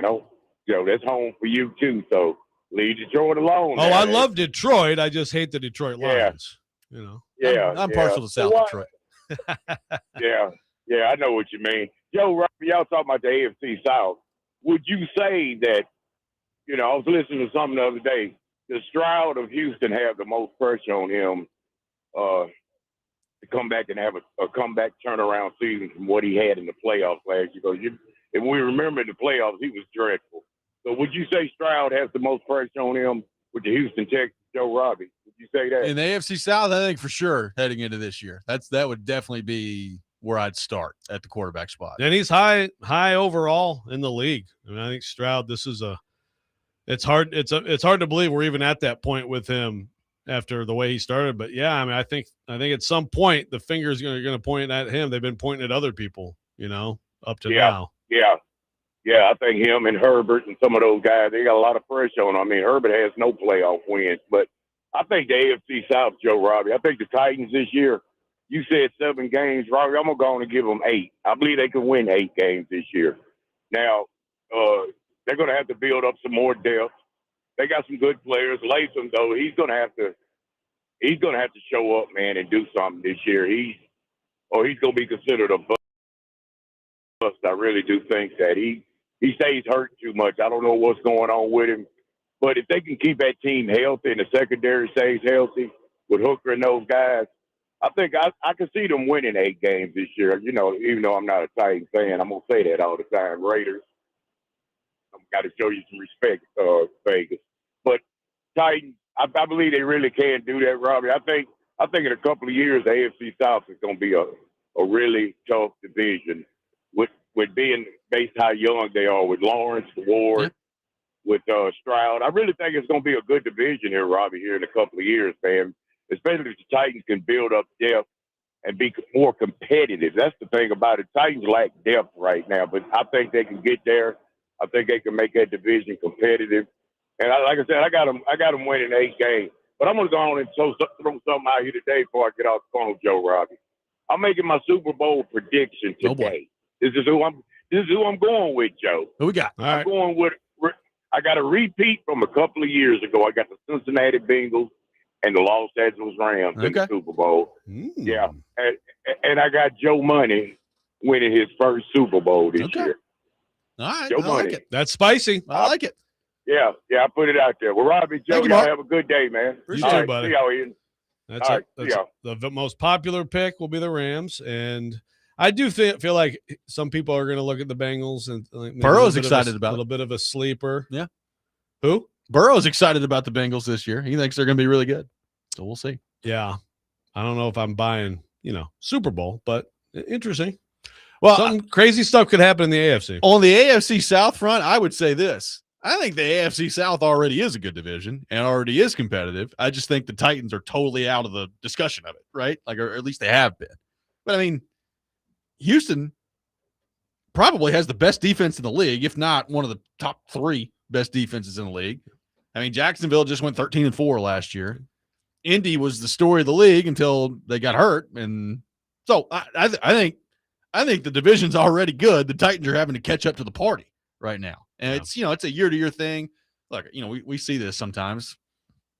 I mean, the AFC North used to be the class of the NFL, and then last year it wasn't very good, right? I mean, you had a average at best Pittsburgh Steelers team go win the division. So it's very cyclical in the NFL in terms of the divisions. Like, I remember a time where the NFC West was awful, and now it's unquestionably, I think, the best division in football. So it can change quickly, but I think right now the AFC South is already good, and people are waiting on the Titans to show up. It is, and it wasn't that long ago that the Titans.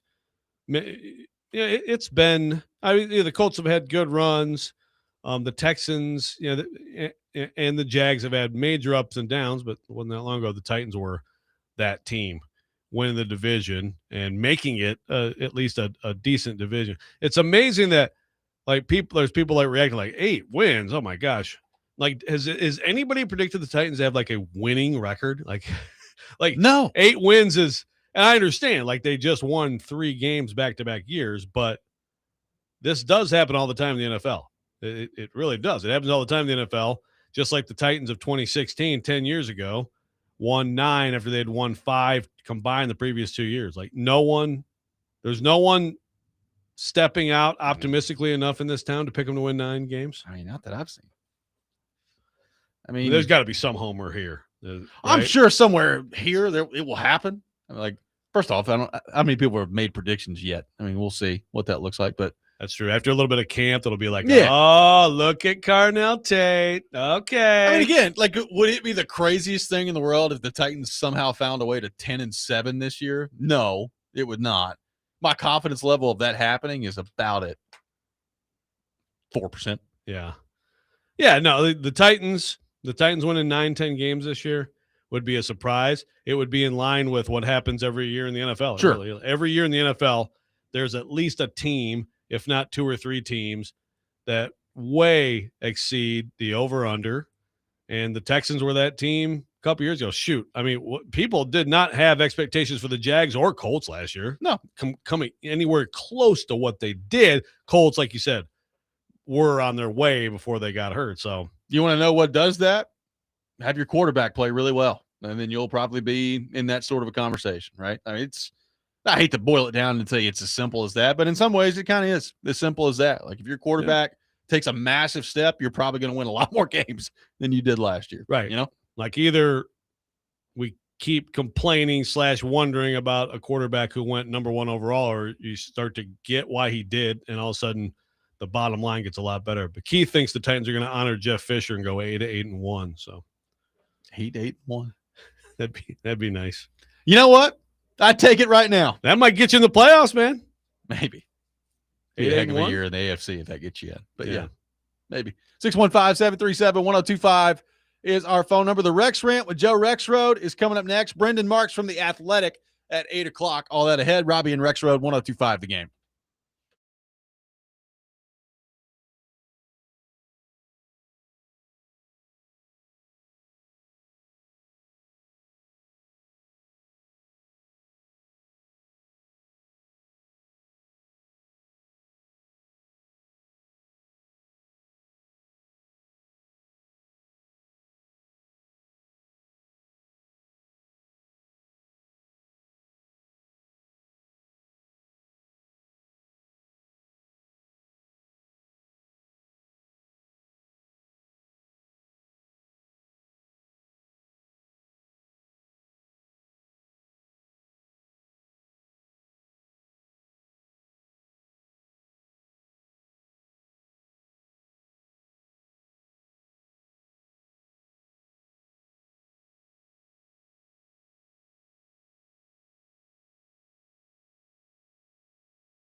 Sometimes he wakes up on the wrong side of the bed. And sometimes he's just, well, Joe. Awkward moment. Let's do it. This is the Rex Rant, now on Robby and Rexrode. Boneless wings are absolute trash. People are yelling at Rexrode on the text line. Hello, young kids. Here's a golden at-bat for you. It's more like a golden shower. I'll take a golden shower on your golden at-bat, okay? If I did, I would have washed my hands, I assure you. Like, I don't want to be gross, but I do like steaks bloody. Which one of you has gout? I enjoy eating meat off the bone. He will purposely induce gout. How do I avoid the explosive diarrhea virus? It is time for the Rex Rant, served by the wine cellar in Hendersonville. Joe Rexrode's rant of the day. Joseph, the floor is yours. Although you could let Ronnie Dunn play a little bit longer. Just get a little Tennessee Oilers in the background. Sure. It's a jam. All right. Well, I'd like to take us out to the San Francisco 49ers. This is kind of a two-pronged conversation, but first, do you know who Chris Forster is? I don't believe so. You ever heard that name? Yeah. Chris Forster. I don't think so. Anyone out there? Chris Forster? Okay. Well, Chris Forster is the interim head coach of the San Francisco 49ers. Ah, yes. He's taking over the San Francisco 49ers. I think it was 10 years ago, if I'm not mistaken. No, it was 9 years ago. I remember the Titans played at the Dolphins, and Jason Wolf and I, a fine beat writer for the Tennessean who covered the Tennessee Titans, despite what you may have heard from or what you may hear again tomorrow. He was awesome. Jason Wolf, I think, was who alerted me. He's like, dude, look at this. And I'm like, what? And it was a video. And again, I think this was right after the Titans, I think, beat them down there, if I'm not mistaken. Because I remember, like, we were leaving, like, Fort Lauderdale Airport, and it was like, this just happened in the Dolphins facility. And this dude on video was, like, snorting a huge line of cocaine and, like, professing his love to a stripper, I think. I mean, it was one of the weirdest As things. one does. Yeah. This guy is the head coach of the San Francisco 49ers right now. Like, I had no idea he was still in the league. I had no clue. And all of a sudden they're like, Chris Forster, you may remember with the Miami Dolphins. So, by the way, so he went to rehab after that. Yep. He also at one point did an interview and said that previously – so that's the thing. So, yeah, that previously, I think actually with the Niners, he used to, some people use coffee. He used cocaine to keep himself awake when he got tired, working on game plans. I mean, it is a stimulant, I would not advise anyone to touch it. But so he then, after the Dolphins, he kind of faded out a little bit, but he actually has been with the Niners like just 2 years later. I had no idea. He was their game planning assistant, okay? Game planning assistant in 2019, 2020, which is about like what Butch was doing for Saban, I guess, at this time, right? God, I hope he wasn't part of the game plan, but yes. Like $8 an hour and, well, whatever. Like, you give him a title and bring the laundry or whatever it is. Go get everybody Starbucks. But they bumped him up to O-line coach in 21. I didn't know. Then he's run game coordinator, O-line coach. And then last year, he's assistant head coach at O-line. And here he is, taking over the San Francisco 49ers. At least temporarily. Dreams do come true. Pretty amazing stuff. So I guess congrats to them and to him. Another thing I want to talk about with this, this is definitely something I'm going to get into with Kaharski tomorrow. But, Mike Florio has gone nuts on people on this thing. And I think Mike Florio has made some fair points, which is basically like the Shanahan accident appears like it appears like people kind of agree to hold off. A lot of people had their stories ready. That's when you kind of know when a team puts out a statement about something and then other media, this happened with Vanderbilt and Sarah Fuller, which was they wouldn't let us talk to her. So we had to wait for their story to put in some quotes from her. They took that as their own content when Sarah Fuller, was going to become the first, woman in Division I, and she kicked for them. So we did a big story about her talking to a bunch of people, but we waited till they put it out so we could take a couple quotes from and say, here's what she told, whatever, VUCondos.com. Sometimes you have a news item that's embargoed, and a lot of times it's just like, it's like not huge stuff. For example, I bet you that Ohio State today, when they announced that they're going to have Chase Bank patches on their jerseys, wow. I bet you that was embargoed. They told some media who covered the team. They released it. Other people had their stories ready. Well, it appeared to happen here with the Shanahan thing, which is weird because it is a police story. Yep. It is publicly available information. So Florio went out there and basically ripped everybody who covers the Niners, and saying like this is like he called it the antithesis of journalism. And again, I think he made some fair points. I don't know how it all went down. I do know that Chris Sims is on his show and is like best friends with Kyle Shanahan and had all these details about the accident that he told us 2 weeks after it happened. Yeah, exactly. You did the same thing, dude. It's just every time I want to believe Florio's onto something, then all of a sudden, oh, so your guy is telling us all this stuff. So he didn't know all this stuff 2 weeks ago? You could have had this first on your show. Publicly available knowledge. Was nice to know that apparently Kyle Shanahan was on the way back from a chiropractic adjustment when he got in the car accident. So there you go. Tough timing on that one. Well, maybe the accident even further. Who knows? Sometimes it helps, right? Sometimes it makes it even better. So yeah, congratulations, Chris Sims. Holding on to that information. Nice job. Yeah, Chris Sims and Chris Forster. Texter says it's one of the best videos. I mean, it really is crazy. Like he taped himself professing his love to, again, I don't know I don't remember. Was he married at the time or single? But it was a young lady he was dating, and he wanted to tell her how much he loved her while showing her him snorting cocaine at his desk in his NFL facility. NFL head coach. How in the world have I never seen this video? You seriously haven't? I've never seen this. Are you watching it now? Yes, oh, I it's am. crazy, man. Oh, it's crazy. And it is kind of crazy too, like, how something like that wouldn't really cost you much. I mean, right? Like, does that not seem like that might be a little bit? People are like, sure.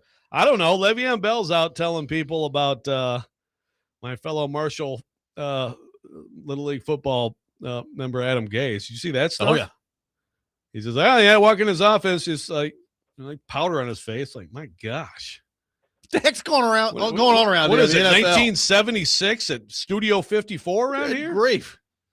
One texter says, so the 49ers are run by Charlie Sheen. Sign me up. Yeah. That's the whole thing is wild. I am glad to hear that because you do have there was more details that came out today, and apparently Shanahan did have his phone in his hand. Yeah. But was not blamed for that, and the other driver swerved at him. Drugs and alcohol, the police have said, were not part of it. That's it's good. It's good. Yeah. But the way it all came down, very strange. It does seem, it's like a something to hide kind of conduct about it. Yeah, very strange. Like really unnecessarily so, based on the facts that we know now.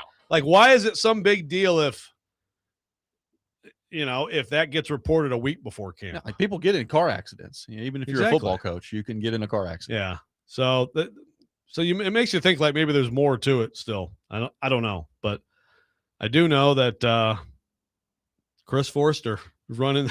He's going to bring some energy, man. He should get what's his name out there? The guy who used to be here, who, as far as I know, his only stimulant was like 90 ounces of coffee before 7 a.m. Kerry Coombs? Yeah, Kerry Coombs. Get him out there screaming at the DBs. Wow. Just imagine. Maybe like energy overload at that point. 615-737-1025 is our phone number. Brendan Marks from The Athletic will be with us. Coming up next, we will get into the Mike Lombardi, Bill Belichick situation in North Carolina. Robby and Rexrode, 1025 The Game.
Final hour, Robby and Rexrode, 102.5 The Game. Robby Stanley, Joe Rexrode, Ian Safar here with you on this Tuesday morning in Nashville, Tennessee.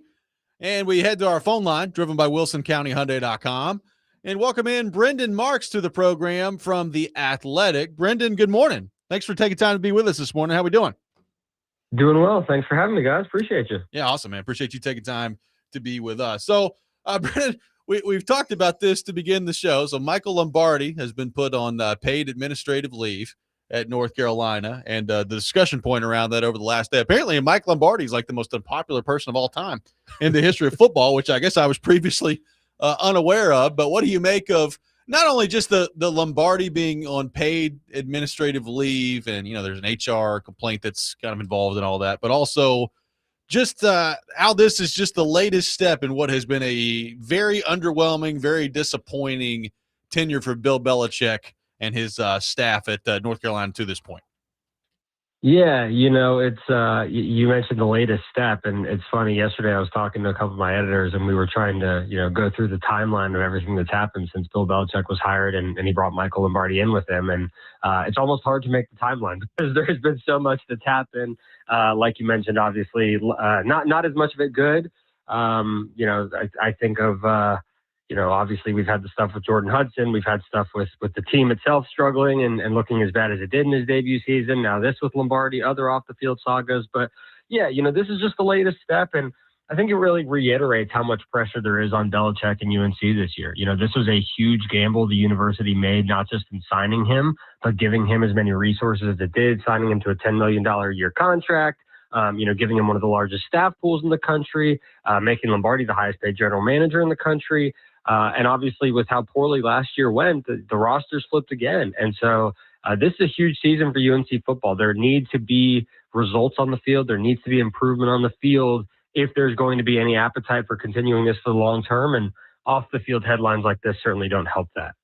So I know there's more to come, Brendan, in terms of the Lombardi situation, but there's also a CSC investigation. I generally roll my eyes when I hear CSC investigation. I mean, the whole thing is just, to me, just a mess. But is there anything to that? Like, is it possible North Carolina has overstepped beyond what a lot of programs are doing in trying to get these deals done?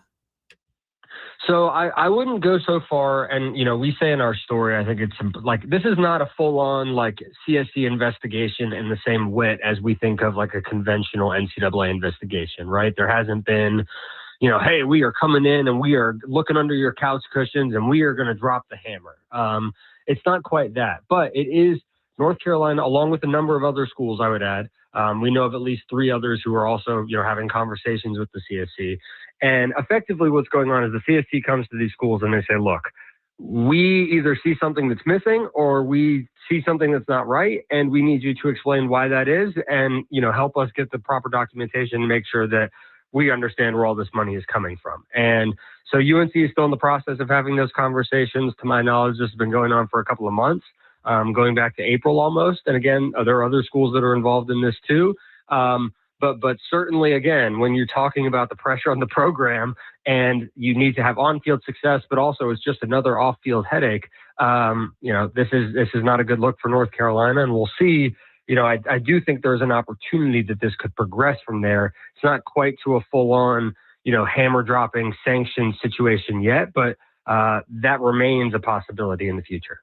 So, Brendan, from the outside looking in, I mean, even this HR complaint stuff and paid administrative leave aside, I mean, it kind of feels like that Lombardi and Belichick, however you want to frame it, basically just haven't known any idea of what they're doing so far. Like, there's people that just think that this is going to be a total disaster of a year for them coming up this year. What's the vibe been like kind of there locally in the trenches of the Lombardi-Belichick partnership and where that stands heading into year 2?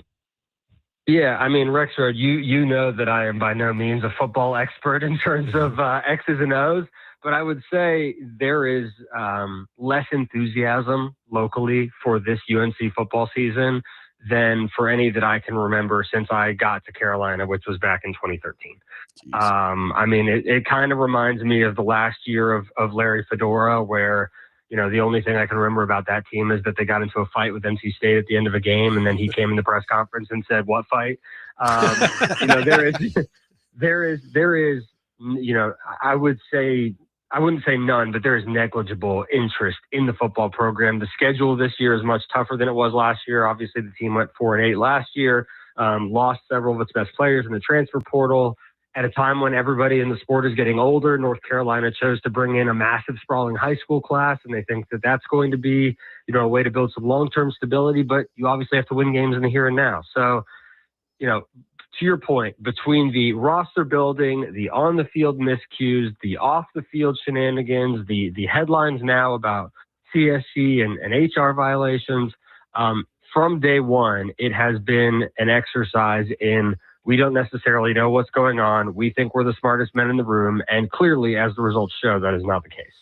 Yeah, and of course, you covered all of this leading into it, too, like sort of the power struggle behind the scenes, a faction who wanted this and kind of rammed it through, and the faction who wanted to go get a traditional, young up-and-coming coach for a program with a lot of potential. And, I could not have imagined it would have – I wasn't optimistic, but, it's gone way worse than I could have guessed. Brendan, do you think that there is a possibility that if it just goes really poorly on the field this year, that even Belichick might look at it? Because I think his buyout's probably pushing $30 million or something in there, right, in the $20 million range. Like he would even consider maybe just negotiating something and getting out, or do you think he's dug in to try to go for the long haul here? Well, what he wants to do and what the university might do are not the same thing. Yeah. And I think if we are talking about a situation where, again, with all those freshmen, they're not ready to play, you have holes, the quarterback situation very much remains up in the air. Obviously, the team did bring in, let's not forget, Bobby Petrino's the offensive coordinator here. Everyone has kind of forgotten that that's the element here too. But if things go poorly and the team goes, 2-10 or 3-11, if they are really, really bad again, I do think there's a situation where the university leadership decides that it's time to pull the plug, strictly because from a financial standpoint, you would risk losing your fans completely. And the apathy, the loss of ticket sales, North Carolina, to your point, Joe, like last year when they signed Belichick, they had a whole concert series they unveiled. They unlocked, new pregame tailgating areas. They really, they did everything to the nines. That TCU opener last year, going into that game, it was unlike anything I've ever felt related to UNC football. And they're going to try to maintain some of that this year. It's going to be a struggle, especially if the team is not good. But if the team starts to go sideways, this whole thing very quickly might start to go sideways. And let's remember, UNC has a new athletic director, Steve Newmark, who at the, come December might have a tough decision to make. So Brendan, I just like for you personally covering, and I know basketball is kind of the majority of what you do, but like covering this situation with Belichick over the last year plus, with everything that you mentioned earlier in the segment that has gone down, what has that been like? Like it's about as wild as I think I could imagine from the outside looking in when this whole thing started. And that's just like with the Jordan Hudson stuff alone. Like when you factor all this other stuff into it, how wild has it been just to watch this all happen over the last, 18 months? Yeah, I even go back earlier. I go back to Belichick being hired. And, at the time I was hearing from one group of people saying, absolutely not. We're not interested in this. We think this is, not a serious interest by him. And then you hear from a completely different group of people and they're like, oh no, it's happening. And, obviously you come to find out through the reporting process that there's basically, split factions within the athletic department who are responsible for this.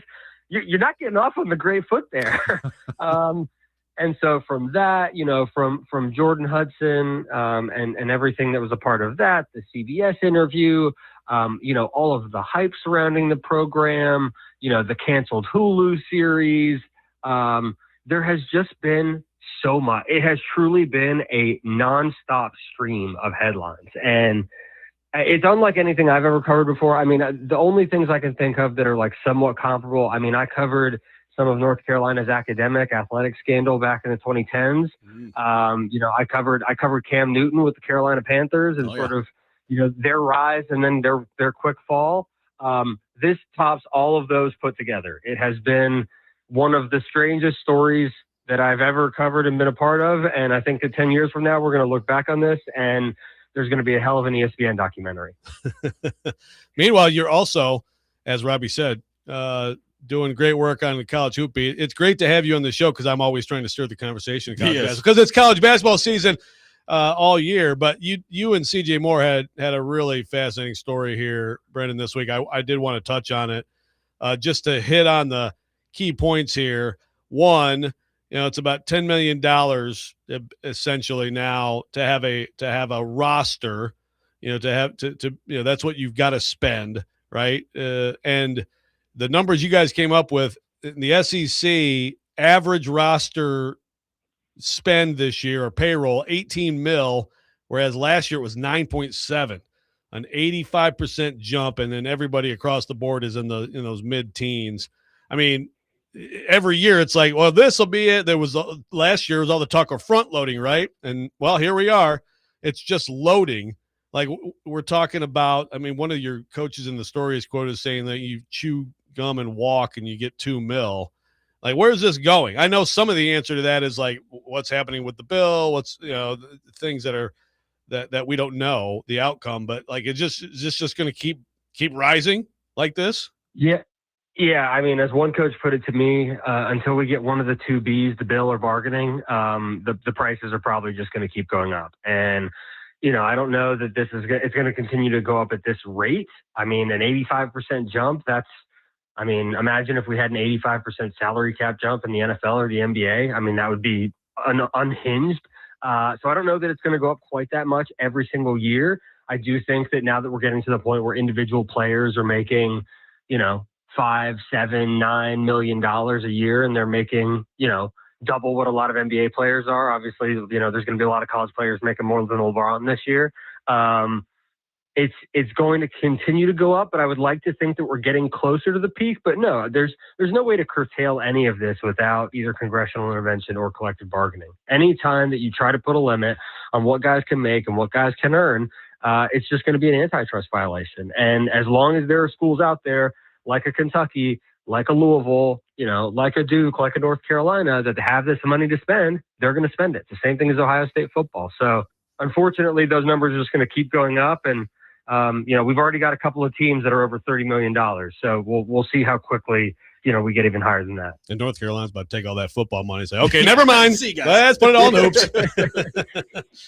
See you guys later. Brendan, awesome stuff, man. Appreciate you taking time to be with us this morning.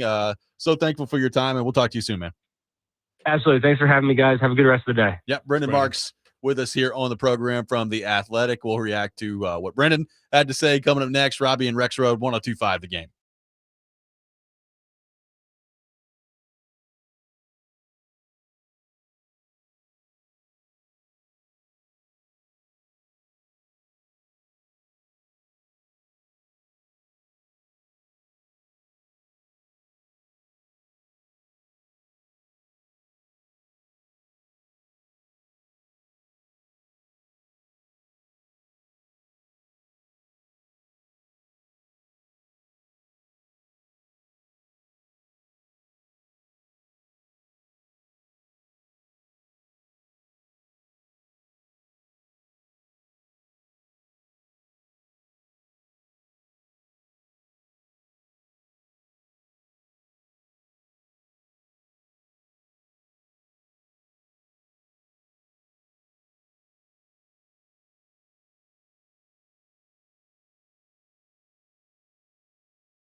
Robby and Rexrode, 102.5 The Game.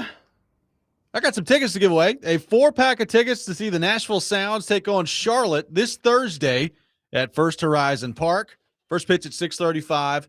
Caller number 5, 615-737-1025. Caller 5 will win a 4-pack of tickets to see the Sounds take on Charlotte this Thursday at First Horizon Park. Appreciate Brendan Marks for being with us in the last segment, Joe. Jeremy in Clarksville says, when can people admit that Brady did more for Belichick than Belichick did for Brady? Well, I think always coming back. I don't think that's a. I don't think it's a hot take. Yeah, I mean, even we can go back years, and I think people leaned Brady's way.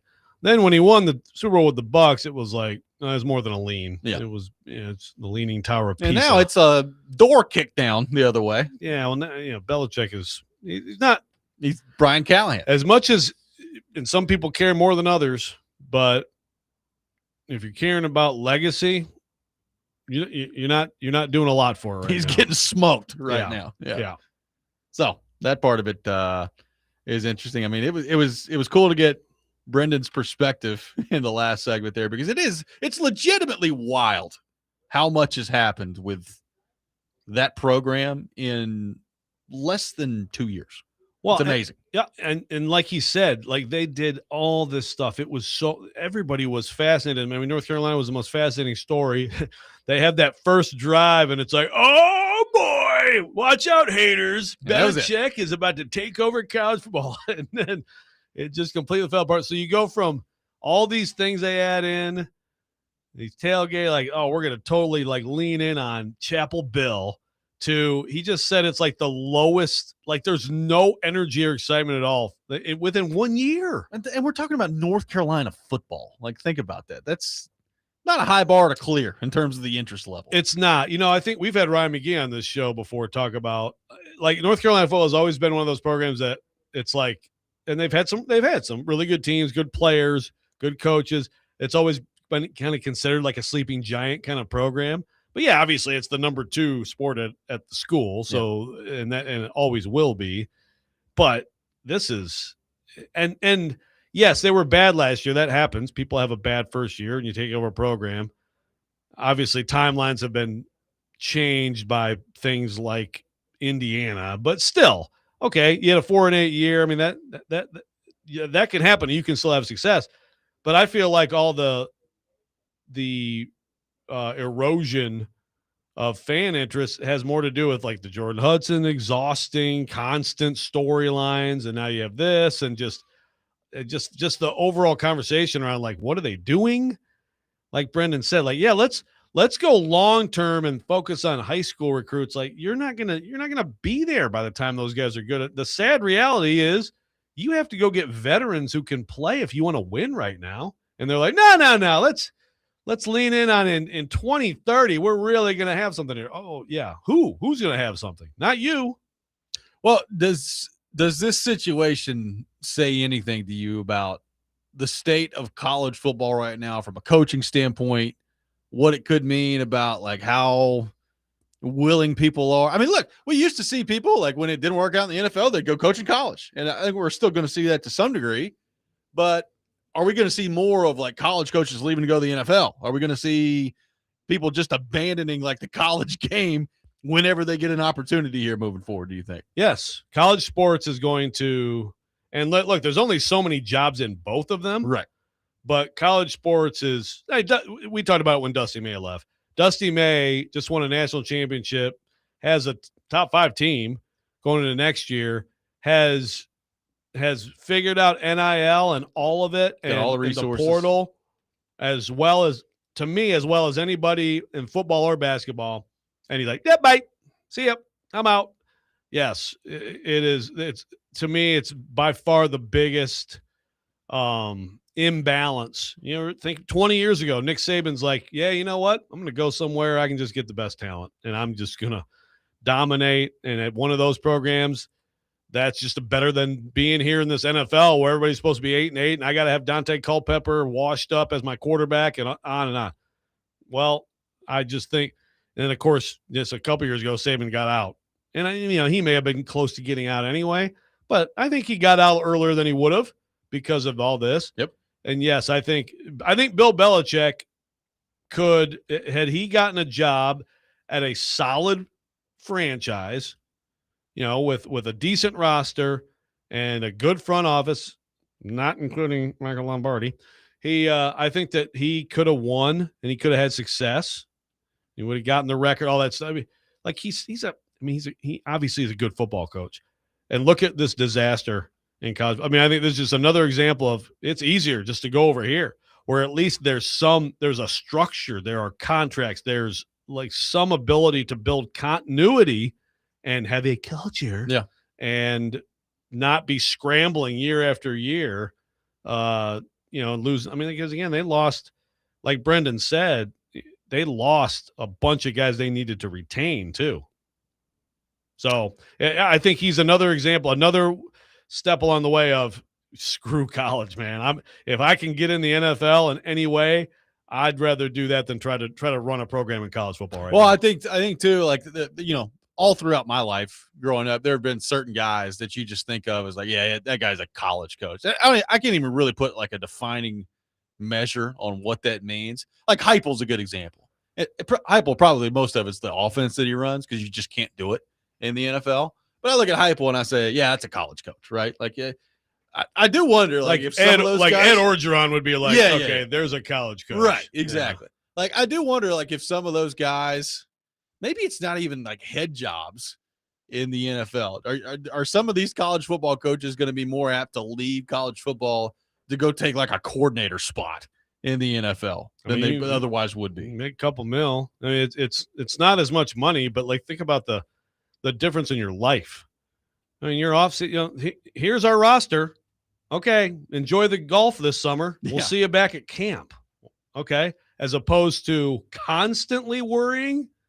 I think when you weigh out lifestyle, and that's always been true to an extent. Like in college, you're thinking about recruiting all the time, but like you retained your roster for the most part. People couldn't just train, like they had to sit out, so you wouldn't just have a complete mass exodus. And now everybody's facing that possibility. Well, we talked about that with the Vrapester, right? When you dubbed him the next head coach of Ohio State. Turns out maybe he had some other reasons to stay in the NFL at the time, but it did not seem like the college coaching lifestyle was conducive to him. That is a fair point. Yeah, well, he did say, the NIL stuff. I mean, I still feel like at Ohio State, I mean, there's a few jobs where it's like, okay, at that place, like if you lose guys, it's because you need to go somewhere else, and we're going to get a better guy, right? So there's a few places like that are coveted jobs but I still think there's more headaches, And Ohio State. I also wrote in the same column that like Ryan Day, he'll never win anything, whatever, Ryan Day never figured out probably, and his team chokes. I didn't realize that was after the loss to Michigan, which I didn't realize that Connor Stallion was sitting there with Jesse Minter, like, okay, here's our play call. Here's our play call. Here's our play call. I mean, I didn't know that. I was on the same walkie-talkie frequency channel that he was on. He was on channel 3, I think. Rexrode's walkie-talkie's on channel 4. I wish I had a walkie-talkie. Pick it up. Yeah. Connor Stallion. Kids today know what a walkie-talkie family is. member. I don't know. I hope so. Yeah. That's a good question. Dude, someone just sent a picture of Al Pacino and Scarface with the Niners offensive playbook. Yeah, stop it, man. Thank you, Dennis. Thank you, Dennis. Appreciate it. Big mound of snow on his desk. Chad says, we already saw that with Jeff Hafley, didn't we? Leaving Boston College to be a defensive coordinator. Well, and there's a job. Yeah. There's a job. It's hard to do. Some of those jobs where you're like, we just have no chance now. Yeah. No, I mean, and I think you'll see it more. Worked out well for him too, by the way. He left Boston College, became a defensive coordinator, is now a head coach in the NFL. Yeah. There's something to be said for it. I think it's going to happen more until the insanity of college football somehow gets addressed. However that happens. People were asking for it earlier in the show. We threw out the idea, Mike Lombardi, maybe top 5 in terms of most hated people in the show. Well, Rexrode has completed the list. We'll get into that coming up next. Robby and Rexrode, 102.5 The Game.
Robby and Rexrode, 1025 The Game. Taking your thoughts at 615-737-1025. We are presented by Green Ventures Landscaping, outdoor patios, landscaping design, lawn maintenance, and more. Visit greenventureslandscaping.com.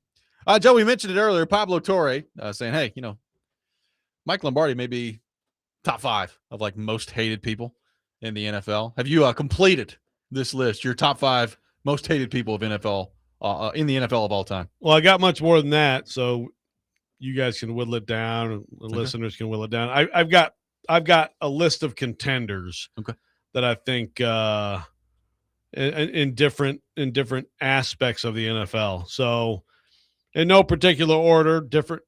We mentioned some of these earlier, but Bill Romanowski, I think deserves. He's very high on my list. That dude was the worst, dirty guy. Vontaze Burfict, another very, very dirty player. Jerry Jones, of course, we mentioned him earlier. Al Davis, Mike Ditka.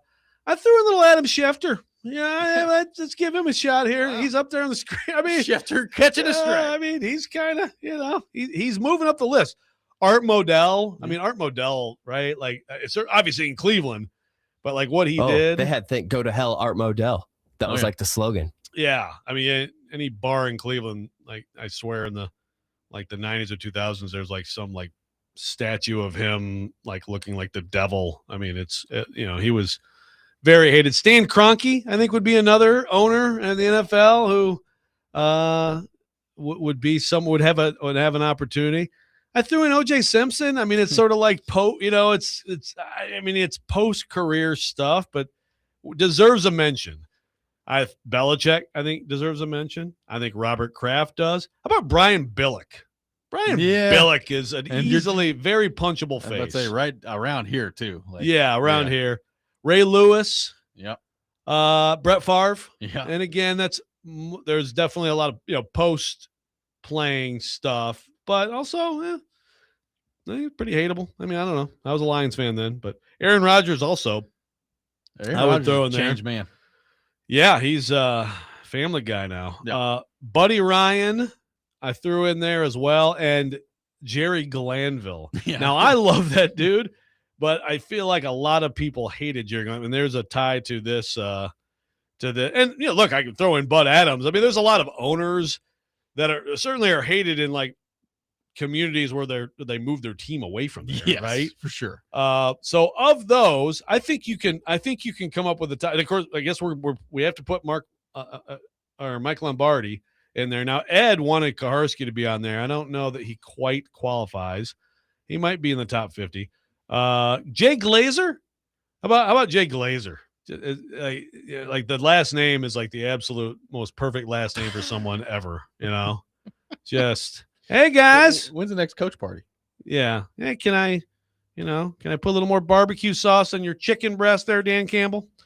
So that's my list. Different reasons to hate these people, but I think your top 5 probably comes from among that list. Now, I may have missed somebody. If I did, let me know. I would throw another one out there. This guy was very polarizing at the time.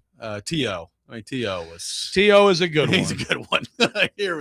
He had very strong feelings about T.O. T.O. is a good one. Yes.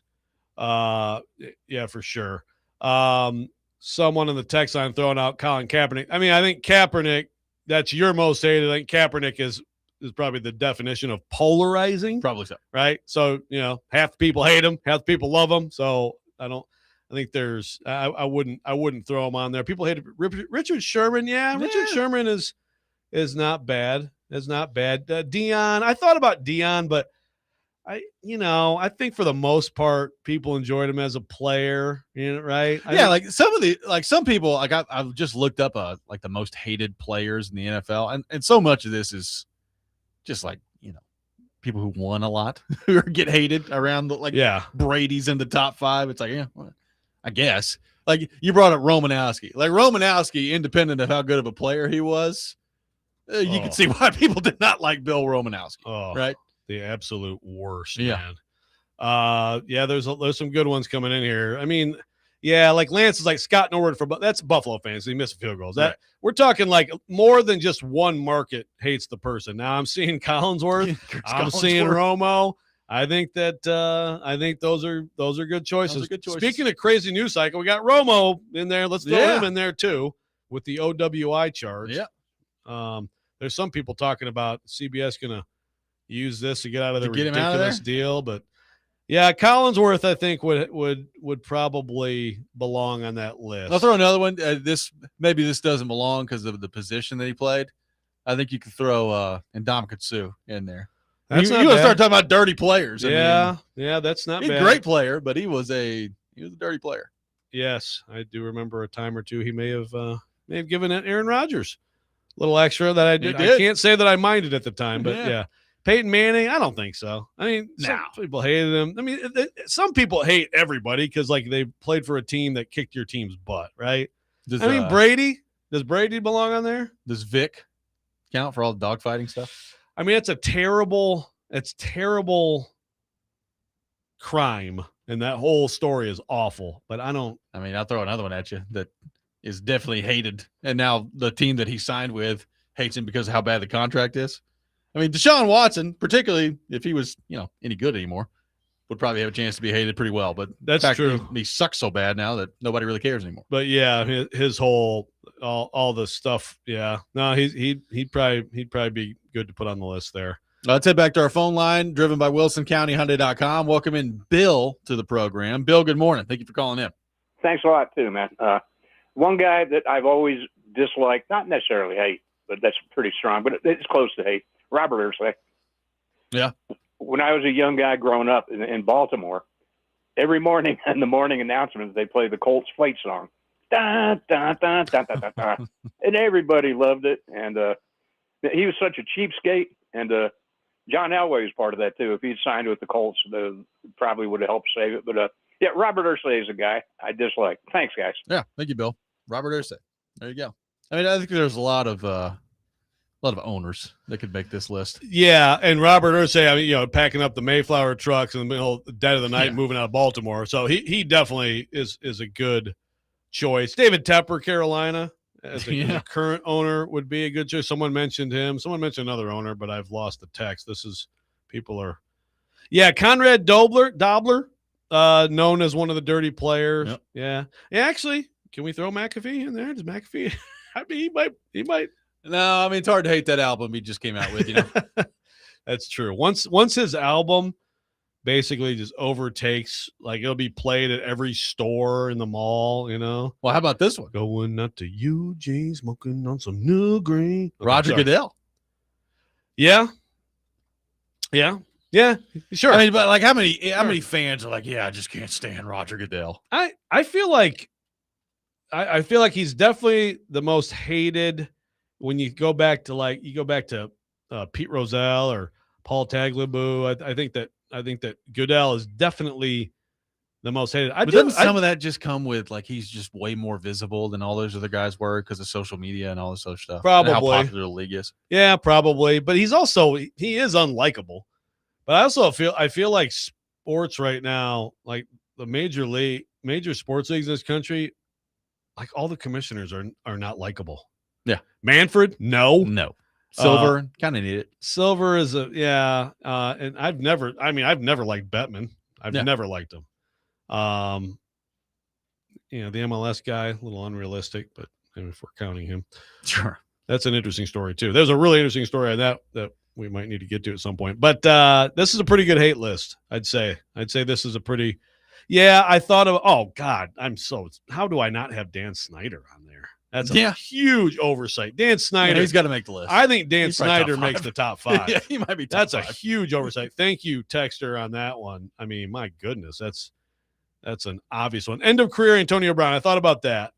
I thought about it. I mean, it was unhinged. There's no doubt about it. But not sure he quite qualifies. Johnny Football, that's not a bad one. Someone's throwing out Taylor wasn't Lewan. in the league long enough. Yeah, it is a disastrous tenure, but that doesn't quite make it. Yeah, but Snyder, oh man, huge oversight on my part. 615-737-1025 is our phone number. I mean, what about Jay Cutler? It's more the face. It's like the punchable face. He's punchable. A lot of punchable faces. He would be one of them, but I don't know that he's quite elite like this. We're talking elite. 615-737-1025. We'll wrap up the show up. More of your thoughts on the Rexrode's list of most hateable people in the history of the league. Coming up next, Robby and Rexrode, 1025 The Game.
Robby and Rexrode, 1025 The Game.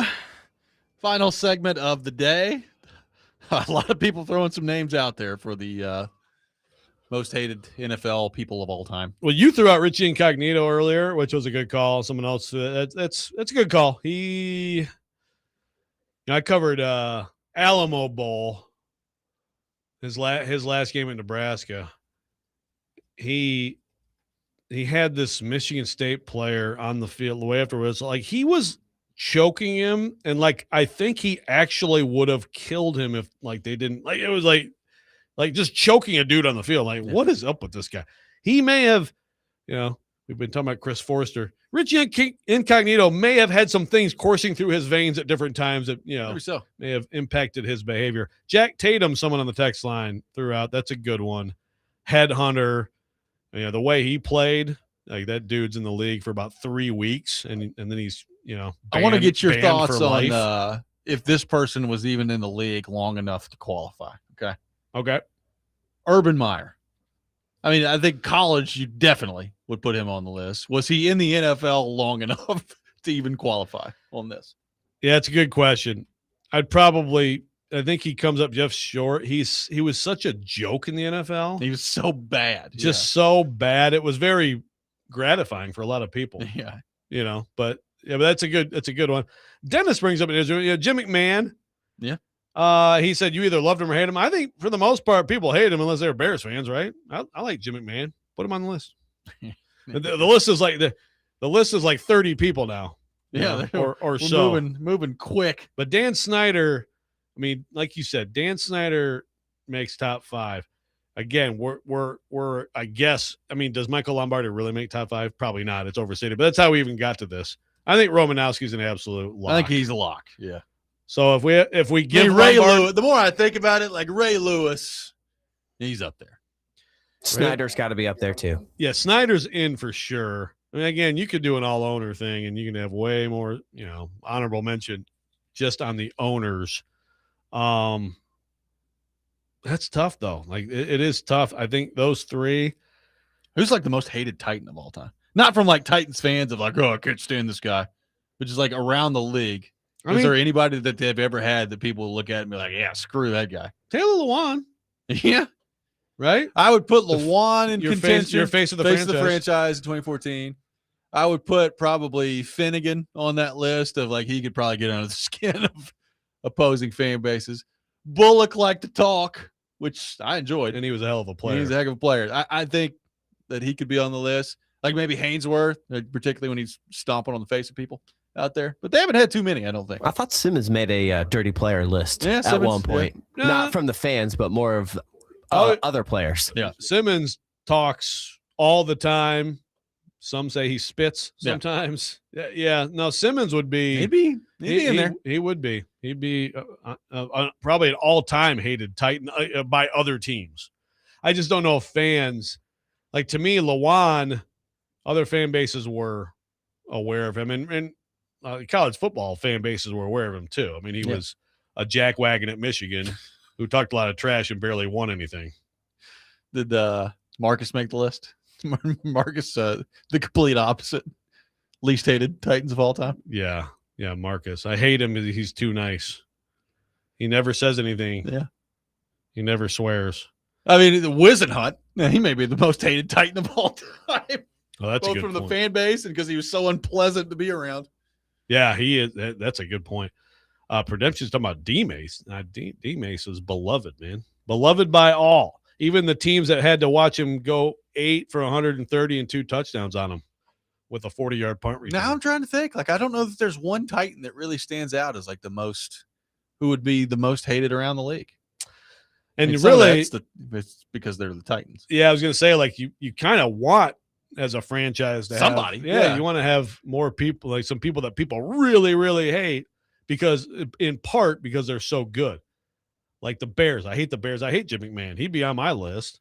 Like I can now you couldn't hate Walter Payton. You couldn't hate Walter Payton. Yeah. He was, and you really couldn't hate Mike Singletary either. But then you get to hate everybody else. I don't. I can definitely see the Favre and the Rodgers with the pack. Yeah, and again, see people not like it. If we're counting post football achievements, then I think Favre is on this sucker, right? He's got to be. Now, if we're just it's good to see A-Rod coming back to the what pack, you did in the NFL, what's that? It's good to see A-Rod coming back, though. Yeah, it's rebuilding relationships with his family. That is very nice. Kind of restacking that image heading into his final year. He's he shows you it's never too late, man. It's never too late to go back home or become slightly less hateable and slightly less punchable. T.O. would be a good one. T.O. has got some, like, I mean, it was the majority of all his stuff was, I mean, maybe all his stuff was before social media. So I think had he played in 2015, that could have been, he could have been way high on people's list. And people talking about Schefter. Oh yeah, the Schefter breaking news. So this text, Schefter breaking news that Luck was retiring while Luck was sitting on the sidelines. An all-time scumbag move. Now I will defend Schefter on that. I mean, if you get news, you get news. What's he supposed to do? Yeah. Like if you get news, you get news. Like every news item is not about. I think we might have a Titans winner that I somehow that we overlooked. somehow have not thought about. Yeah, Pac-Man may be the one. Pac-Man Jones, he's probably the one. He's probably the guy. See, but he's one of those things that, like, in this market, everybody knows all the trouble, all this stuff, and of course it was national news. I just don't know league wide if it, you know what I mean? Yeah. Like he was obviously he had issues. I mean, my goodness, did he have issues? But it's definitely he's probably the one like of all the Titans players, he's probably the closest one. Though, yeah, would be my guess. A bunch of people are all of a sudden saying Phillip Rivers. Yeah, I'm not sure I'd buy that. He's a crybaby. I don't think Phillip Rivers was especially liked during his heyday. I think some of it was just like the look on his face. Yeah, but I mean, I kind of have grown to enjoy Phillip Rivers. Yeah, I mean the trash talking. God darn it! I just beat your gall darn behind. God darn it. Well said. Thanks. That's good stuff. Someone saying Chad Brinker. There you go. Yeah. Callahan. Yeah. Rand. Yeah. No, I think Pac-Man may be the winner. Pac-Man. But that shows you, like, even Pac-Man, I understand he had some problems, but like league wide, I don't think it occupied that much headspace of the average NFL fan. So right. Titans got to do some work on that front. They do. Win games sometimes helps you with that. Antonio Brown, we've thrown him out there. He's close. Kyle Turley. I mean, we've got a lot of names that have been thrown out there. I mean, really, as I think we've gone from a top 5 to a top 300. Yeah. Well, it's hard to whittle it down, It's hard to whittle it down, but I'm confident in saying that Dan Snyder and Bill Romanowski should be on anyone's top 5 list. And from there, you can go a lot of different ways. I personally, and again, it's like personal bias, but I think Mike Ditka really should get more consideration than some might want to give him. I mean, God. I mean, if you want to talk about, the guy we've been talking about for a lot of this show is on there. I mean, Belichick he's pretty hated around the league, and it was even before like all the North Carolina. I mean, most of it had to do with them winning, but the Spygate. How much of a curmudgeon he was in the media. Like, I don't think he's very popular. No, Belichick, I mean, if we're being this all started because of Lombardi comment, which is hilarious. Yeah. But come on. You're telling me that he's more hated than Bill Belichick? Yeah. I mean, do they both make it? I think Belichick is squarely in the top 5 of all time. He should probably be on the list. Yeah. I mean, I think he got away with so much jerkery. Yeah. Up there because they won. Like walking off, those kids trying to give him a handshake or whatever, and he just blows right by them. That just all types of stuff like that. That was in Detroit, actually. Yeah, that was. Yeah, they had his little cutout switch. Yeah, now look at him. He's pretty hateable, but now it's almost like we're getting to the point where pretty soon I'm going to start feeling bad for him. Well, Harbaugh, Jim. Yeah, I think he's got to be at least he's got to be on the larger list, right? John's probably not. Jim is. Yeah, John. Yeah, jovial man. John's fine. Jim is, cheater. Yeah, well, he is a cheater. But don't worry, Jim. You can come back to college football in 2037. Right. Good job. Well, we narrowed that list down. Yep. Good job, guys. Way to go. So come up with your own top 5. But I think mine is gonna be Romanowski. I think I'm with you. Belichick, Snyder. Ditka. Ocho Cinco should be. He should be thrown on here too. And Art Modell. Give me Art Modell. That's going to do it for us today. I'm on vacation starting tomorrow, so I'll see you guys next week. Kuharski in tomorrow. Yes, sir. The whole day. I'll get him a big gulp. I promise. There we go. It's happening. Let's make it happen. It's all happening. Next Man Up with Jake Lyman coming up next. You're listening to 102.5 The Game.